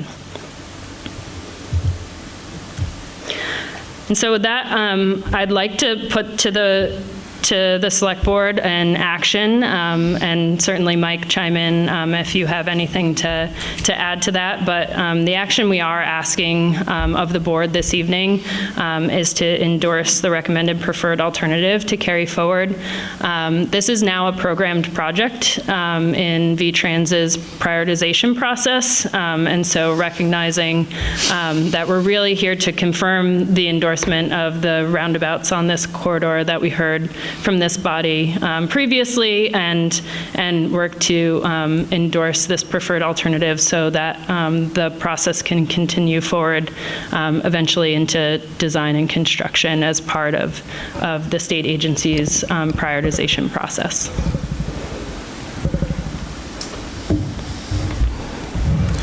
Okay, there was a lot there. And I'm a little disappointed that we didn't have some of this before tonight. When we were first talking about this, I knew we were going to hear the results of the study, but it wasn't clear to me that we were going to be endorsing something this evening. And I'm a little,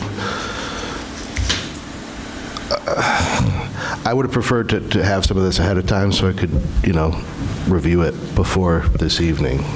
So I don't know if that's a problem for anyone else on this board, but it does bother me.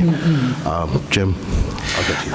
I have, first of all, thank you for a very comprehensive presentation. It was really interesting.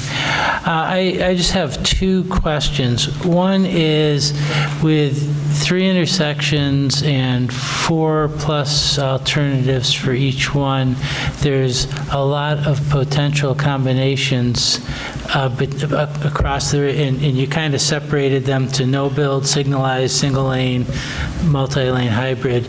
And we wound up with a little bit of a combination. Did you look at various other combinations, including signalization and no build combined with one or more roundabout too? That's a really great question. So we did, just for the sake of sort of sensitivity analysis internally, look at some combinations, but really not a ton of concern just with that sort of initial and high-level preliminary analysis. Not a ton of concerns with sort of a mix of signalized and roundabout. So if we did want to take a phased approach to implementation here, we'd probably want to revisit that analysis. But no concerns that jumped off the page immediately for our team in terms of sort of operationally if that had implications. So, recognize that there could be many permutations here, right? But we tried to keep it simple for the sake of continuing the study forward, but nothing that jumped off the page to us in terms of mixing those options. Because, when you first looked at the signalized, well, a couple of those look pretty good. And there could be, I know, ramifications with, queuing and the relationship to roundabouts when you mix signalized with roundabouts. So I get that it gets pretty complicated, and it looks like it would work pretty well. Yep. Also, I just wanted to verify one thing. This section of roadway, in fact, further to the north, all the way out to 67A, has been identified as having a number of issues, but just speaking to this part, intersections being probably first and foremost amongst them, but then also stormwater, sidewalks, access management, landscaping, and I just want to be sure, so like the whole area between and going just beyond each of the intersections is highlighted. So is the whole area part of the study, and would improvements to stormwater and sidewalks and landscaping and everything else be carried out throughout the whole area, not just around the intersections? Yeah, again, a great question. So we did take into account some changes to stormwater, though, if there are larger issues to address, time is ripe to be thinking about those issues. But we did take into account, particularly for the purposes of cost estimating, some of the, relocation of some of those, particularly stormwater utilities, but not a huge expansion utilization of those facilities. So definitely something to be contemplating in terms of the cost of the project. And then I think we are creating a number of opportunities in terms of landscaping, but what ultimately is determined for the project itself, for those sort of streetscape and landscaping elements would likely be part of the design process in terms of what actually gets put in for those elements. But I'll note that, with each of these roundabout alternatives, we are creating quite a bit of sort of median space, for lack of a better way of acknowledging it. So with each of those splitter islands, we are contemplating carrying those, through to each intersection. So really an opportunity both with that and the center islands for plantings and other things. But we aren't necessarily at this stage taking that into account in terms of what design and elements would ultimately be implemented.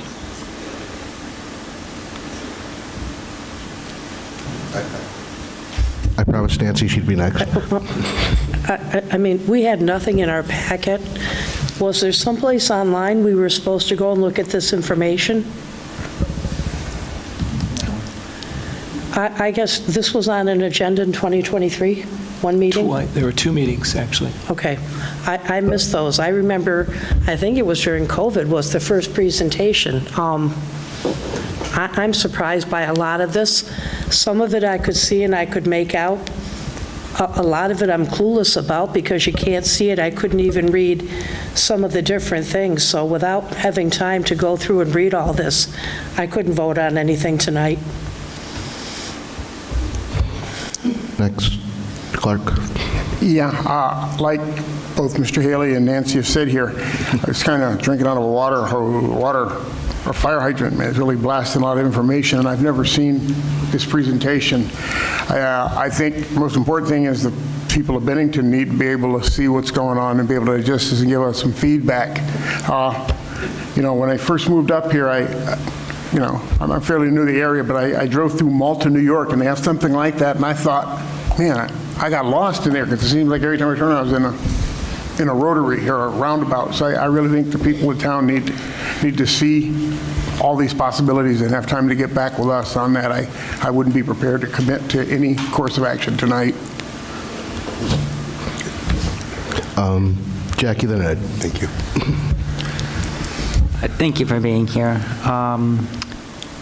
I wrote down lots of questions during your presentation, so I'd like to avail myself of the opportunity to have them answered. But then as you kept going, I kept crossing them off because you kept answering them. I have a couple left. The intersection at US 7 and Vermont 7A, it looks like you're recommending a single lane roundabout there. You had contemplated a multi-lane there. If the single lane turns out to generate significant queuing, is that something that can be modified later? I mean, obviously it can, but like at what expense? Yeah, no, great question. And part of the reason why we looked at a couple of different options at that location, just because not in the existing traffic volumes, but in the future traffic volumes, that's when we started to see a little bit of a delay for those northbound, particularly for the northbound folks in the PM peak hour, I believe it was. And so, contemplating if there's something that could be done to retrofit that single lane into a multi-lane later on when and if traffic volumes sort of dictate that there's a need for it. And so our multi-lane hybrid option gets us pretty close. That design would probably need to be massaged a little bit in terms of sort of in the next step to look at what could be done as sort of in anticipation of a retrofit in future iterations. So definitely something that we could look at in design further. Okay. The roundabout that you're contemplating at North Side, I know there's a sort of a number of businesses that kind of cluster right around that intersection. I know I've heard from some past projects that have been done concerns about the ability for like delivery trucks to navigate through there. You've looked at that closely. There's no concerns with that? Yeah, so when we lay these out, we're actually looking at the design vehicle. So we're looking at the biggest trucks that are moving through this area on a regular basis, and looking at making sure that we can accommodate them on each of the legs of the intersection. So we are able to do that with this design, and then maintain or relocate some of those driveway access locations for those businesses that are right there and clustered on site. Okay. And then the last one, I love the concept that you provided regarding the grade-separated crossing. There's sort of a housing development back, sort of upper left here, and I think that would be extremely helpful, helping a lot of those kids get to school safely. And are there design considerations for putting that in, depending on which version of the rest of this gets built, or that works with any sort of configuration that you've contemplated? Yeah, that's a great question. So we really were aiming to look at the feasibility of that, and what we ultimately did in the body of the report, and again, we can make that available for folks. That is my fault that I didn't realize that you all hadn't been privy to that yet. But we can, in the body of the report, we actually looked at that grade-separated crossing, and looked at it as an alternative against what we're doing at the US 7 intersection. So thinking about the improvements that we're making for pedestrians at that intersection, and weighing that as essentially an additional alternative to, that intersection in isolation. So that's sort of an alternative to the no build on that intersection? Exactly. So, when we look at those side by side, it's, all the improvements that come with a single lane roundabout or a multi-lane roundabout, or the no build at that location, and weighing that in an alternatives evaluation against a grade-separated option. Okay. Great, thank you. Absolutely. Thank you, first of all, for that. It was a lot of information at once. I'm going to agree with my colleagues on the board that I'd like more time to study it before we're asked to vote on it, and I'll tell you why. In the 20 years that I've lived in Bennington, this is going to have the largest impact on our tax base. It's simple as that. I know that we've been looking for this to happen for at least 20 years. And that said, we just want to make sure that we understand it so that we can endorse it. If it were to keep moving at the pace that you'd like it to, when is it all done in your mind? That is a great question, and maybe one that Mike is better equipped to respond to. But my understanding right now, so all of these projects that have been considered as regional priority projects are now programmed projects for the State Agency of Transportation. So they are in our transportation program, but as you can imagine, there was a big plug of those projects that came in from every region, not just this region and its priorities. And so I do think that they are really focused on how those are going to play out and what the cadence looks like of implementation for those. But my hunch and best guess, just based on the conversations that have been had, is that I think we're talking about probably 10 years is realistic for a project like this. I'm not surprised at all to hear you say that. Let me just leave you with one parting comment. When you guys were talking about stormwater management before, you sounded a little bit, the work isn't done, there's plenty more to do here. You may have looked surprised to me that there is that much of a stormwater problem. That needs huge attention on Northside Drive, because those businesses today are flooded out in the smallest of passing rainstorms. Combine that with the mud that we enjoy, late winter, early spring, we call it mud season. Northside Drive is not worth being on. And so this is very important. Yep. Yeah, and recognizing, I mean,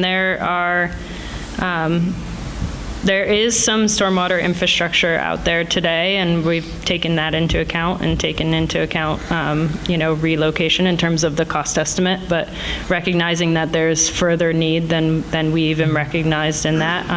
And it is pretty limited, particularly, I would say, on the south side of this corridor, pretty limited in scope for what's out there. So we would be taking a look at that. Thank you. Jim?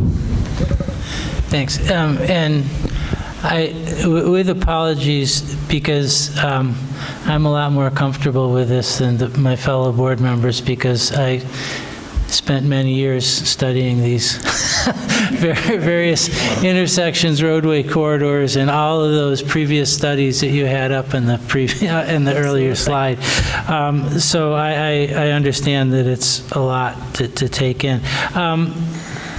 One of the things that we did look at many years ago was a grade-separated crossing on Route 9, and I was kind of taken with it at the time, but basically got talked out of it over time because of the distance involved and the detour, if you will. That people are pretty convinced that people would take the shortest route, even if it was a safer, cleaner route to go on the grade-separated one. If they saw the intersection, they wanted to get on the other side, they would just go to it. And so you might be building a passageway with very little use.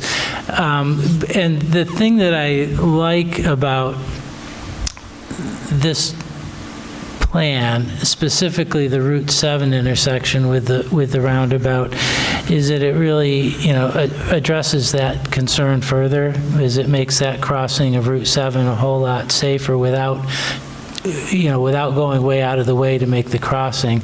And I also think that whole intersection and the approaches north and south on Route 7 are probably the most important part of this thing, because the approach now coming down Route 7 into Bennington and then Route 7 south of the existing intersection at Kosher Drive is really terribly out of character with the rest of the community, and it provides a dreadful approach as you're coming into town. And this really is the kind of facility that changes the character of that limited access multi-lane highway into something that's much more appropriate and community scaled. So I particularly like that aspect of it. Thank you. That's all. Tom? Dan? So may I suggest that we post online and also provide links and hard copies to those who wish to have them to the board of both the very thorough study as well as the slides that have been presented tonight, and then you guys can tell me when you would like to revisit this and make a decision. I do have to admit I'm a bit guilty, like Jim, of having been in this for so long that this just seems like such a, I hate to say it, but like these roundabouts just make so much sense in this location. It's hard for me to imagine not proceeding with this, but that's because I've spent 27 years thinking about this stuff, and so it's very familiar with me. So I completely appreciate and understand that you folks need to have the time to review that study and the slides and come to your own conclusions. Yeah, and I was on the board for most of those, but there are a lot of people here that were not. Yeah. And it's difficult. To expect them to just be able to come up with a decision tonight. Let me ask you this: what would be the next steps once we've picked one of these alternatives? Yeah, so if the board wants to entertain, not tonight, but in a future meeting, an endorsement of the preferred alternative, then we would finalize our report and provide that to our partners at the State Agency of Transportation. And then I think that is essentially Mike's trigger for moving that into the next phase of project development. Then he would be able to start to think about with all of the programmed projects when that starts to get design funding to move into the design phase. And if we do look at this at another meeting, which looking at our schedule here would probably be in January, how badly would that mess up your work?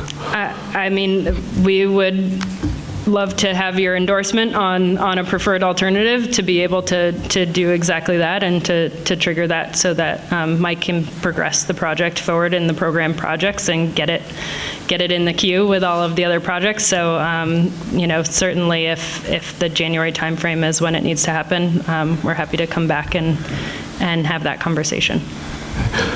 Ed, then Jackie.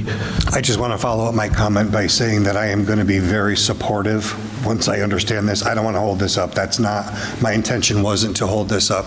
My intention was to give it the minute that it needs to understand it. I also had written as one of my notes, I didn't voice it, but I agree with my colleagues' concerns about the stormwater management in that area. As we move forward in the process, what's the best way to make sure that that concern gets carried forward to the rest of the planners? I mean, certainly airing it here tonight is helpful for us because we can include it in the finalized report to the agency so that they also carry that awareness as they progress the project forward. They'll certainly be looking at that, and especially just thinking about, the nature of these roundabout features and the median treatments and all of the curbing that would be going in. They'd be looking very carefully at the stormwater and making sure that water is moving in the way that they want it to.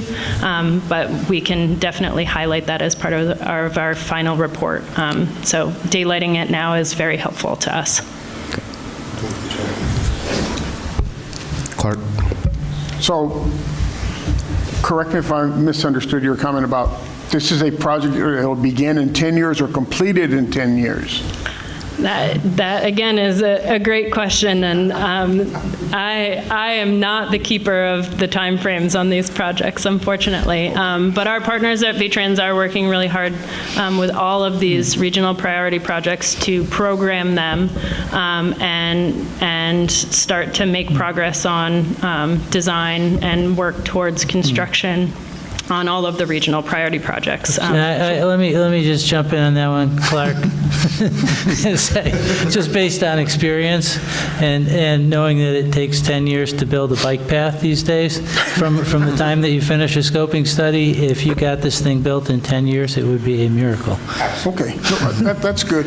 And I see there's three distinct entities here. Those three separate projects, or are we talking about one continuous project here? So great question, and a detail that I left out of this conversation for the sake of brevity, but this is technically two projects. It's split into two projects.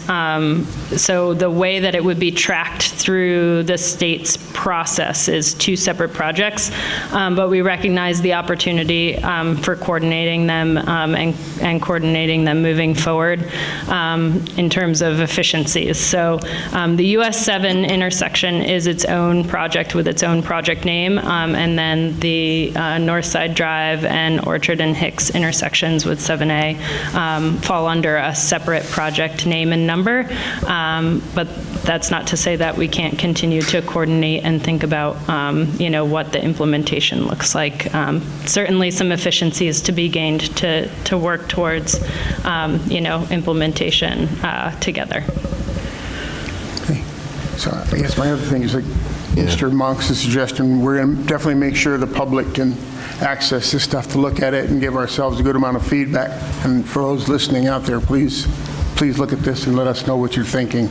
And to echo what Ed said, I mean, our hesitation here is really because this is such a major part of our town. It's economically, it's one of the first things that people see when they come into Bennington if they're coming from the north. And the decisions that we make and that the state makes going forward are going to impact this area for a really, really long time. We want to make sure we nail it. So that's where I'm coming from in my hesitation to vote this evening. Anything else from the board, Nancy? Well, having not seen either of the meetings 2 years ago, and remembering the initial one, I don't know if it was 4 or 5 years ago, I don't think a lot of us realized this was all going to tie together. I thought they were going to be independent roundabouts. So now there's even more information.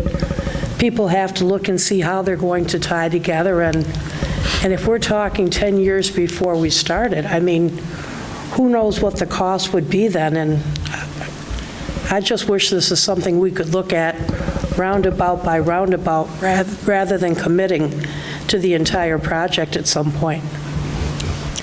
Yeah, If I could add to that too, you've got 3 roundabouts, 3 intersections in this close proximity. They have to be tied together.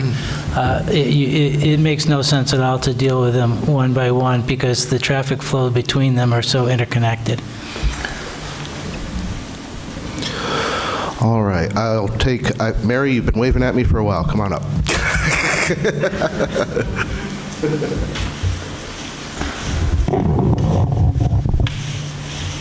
Mary Morrissey, Bennington. In your guesstimate as to the 10 years, and I think you have somewhat answered the question, but did the Agency of Transportation take into consideration the significant deficit they're dealing with in their budget? I sat on transportation a number of years ago, and it was a nightmare then. But this year, they've had a major deficit, and that's going to push it out even further. Because that book, you sometimes have projects in it for years and years and years that don't move forward. So I think the agency needs to go back to the drawing table to make it understandable that this is possibly in your lifetime you're going to see these done. Very fair.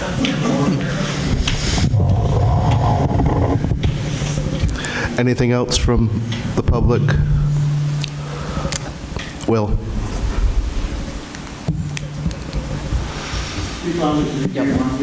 Okay. Will Greer, North Bennington.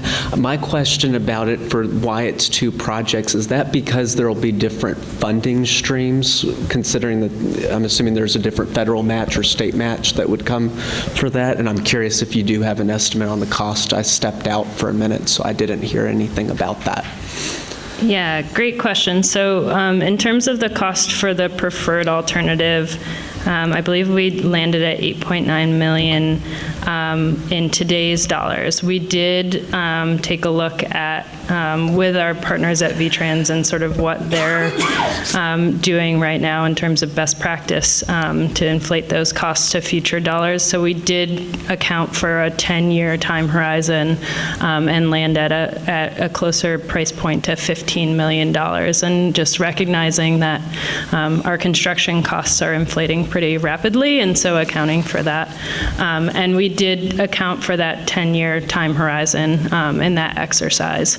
That is in the draft report and included in our implementation plan. And I apologize, I think I'm forgetting your second part of your question. About the match money, whether there's federal matching so money. they are under 2 project names and numbers. And Mike, I don't know if you're still on, if you can speak to any differences between those in terms of funding. Yeah, so I can speak a little bit about that. They're 2 separate projects for the reasons that Karen mentioned, but it's more of a logistical reasoning as well. The way the federal government through FHWA tracks their projects, track our projects on state systems and federally aided systems is really the main reason why they're 2 separate projects. The funding sources will likely remain the same between the 2 projects. And at this point, as long as we can determine with this study that these are addressing safety issues, highway safety issues, they would both qualify for 100% federal safety funds. So there would be no state match. Okay, perfect. Thank you. Anything else from the public? All right. Well, I think we're at a consensus that we need some time with this, and I'm sorry, for that, but we do want to make sure we get this right, as I'm sure you do too.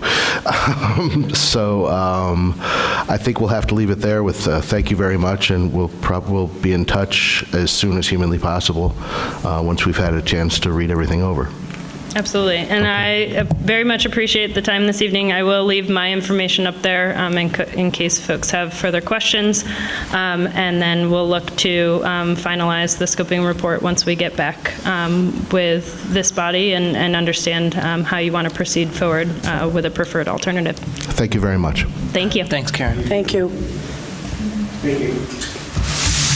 All right. Next up, the manager's report. Mr. Monks. Hey, recognizing that we're quite a bit over time, I'll be very, very brief.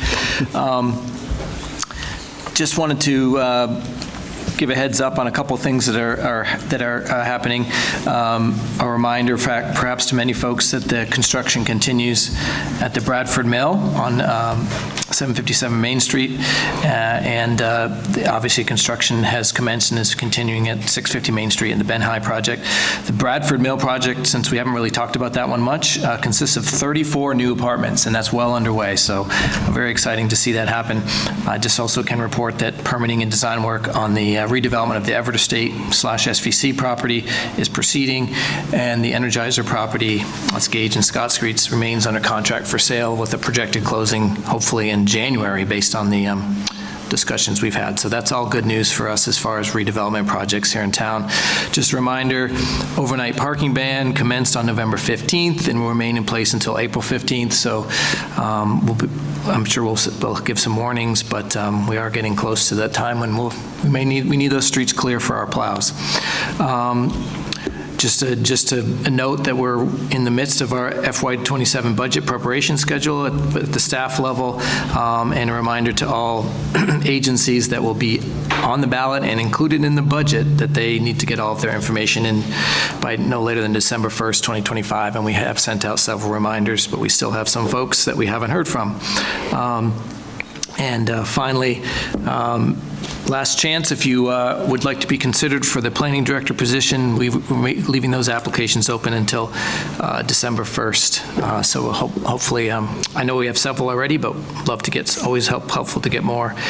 So that is December 1st, the deadline for those applications. One final thing, Jim Sullivan, I had a conversation with Jim Sullivan earlier today about some issues that he's noticed or observed at the incomplete roundabout at the Bennington College entrance/Silk Road. I did communicate those to VTrans, and they've made a commitment to work with the resident engineer to try to clean up some of those issues that unfortunately will have to be addressed and remain until spring when the contractor gets back, but hopefully we can improve conditions there a little bit. Obviously, they got caught a little bit and didn't get that project along as far as they should have before closing down for the winter. So I think they have a little bit of work to do to make sure that that's functional throughout the winter. That's about all I have. Happy to answer any questions you may have, but recognizing the hour, I'll leave it at that. Anyone have any questions for Dan? All right. Upcoming agenda.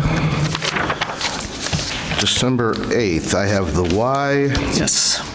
I have a presentation from Larry Gates and Jonah on the water filter. The wastewater treatment facility, yes. We'll have someone from ACT coming in to discuss a project that I'm excited about involving our youth. Anything else, Dan, that I'm missing? I think those are the three that I have scheduled, and I think those will take up a significant amount of time, but I'm sure that there'll be a couple other things that sneak on the agenda before. Yeah, they have a way. All right. Okay. So we do have need for an executive session to discuss contracts and personnel. As indicated earlier, it is possible we'll be taking action following that executive session. Could I please have a motion to go into an executive session? So moved. Second. Okay.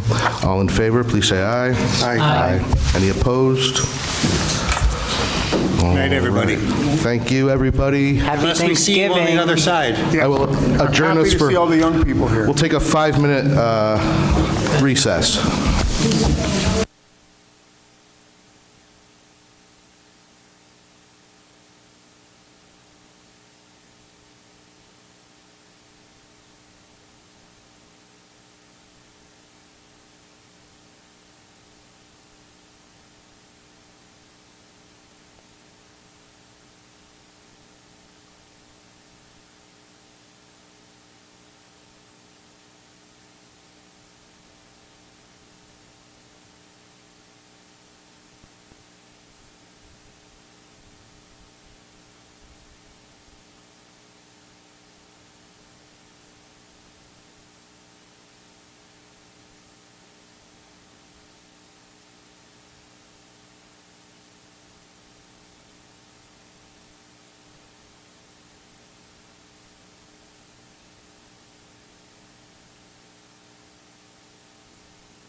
Okay.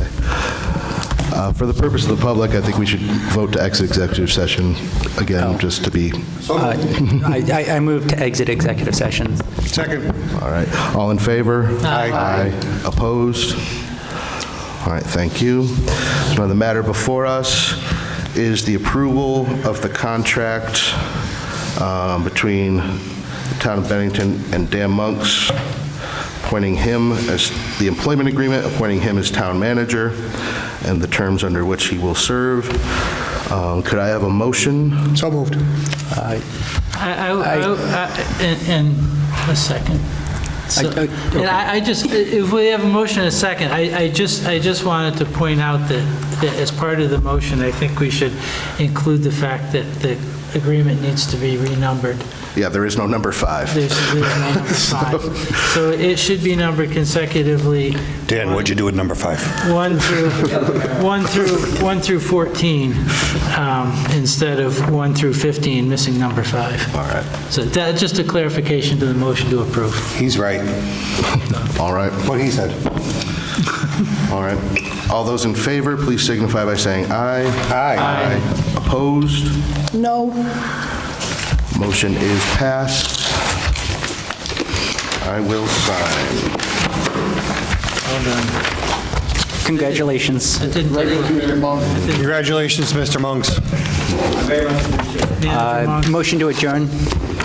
Second. In favor? Aye. All those in favor, say aye. Thank you. Opposed? We're adjourned. Thank you very much, everyone, for sticking with us.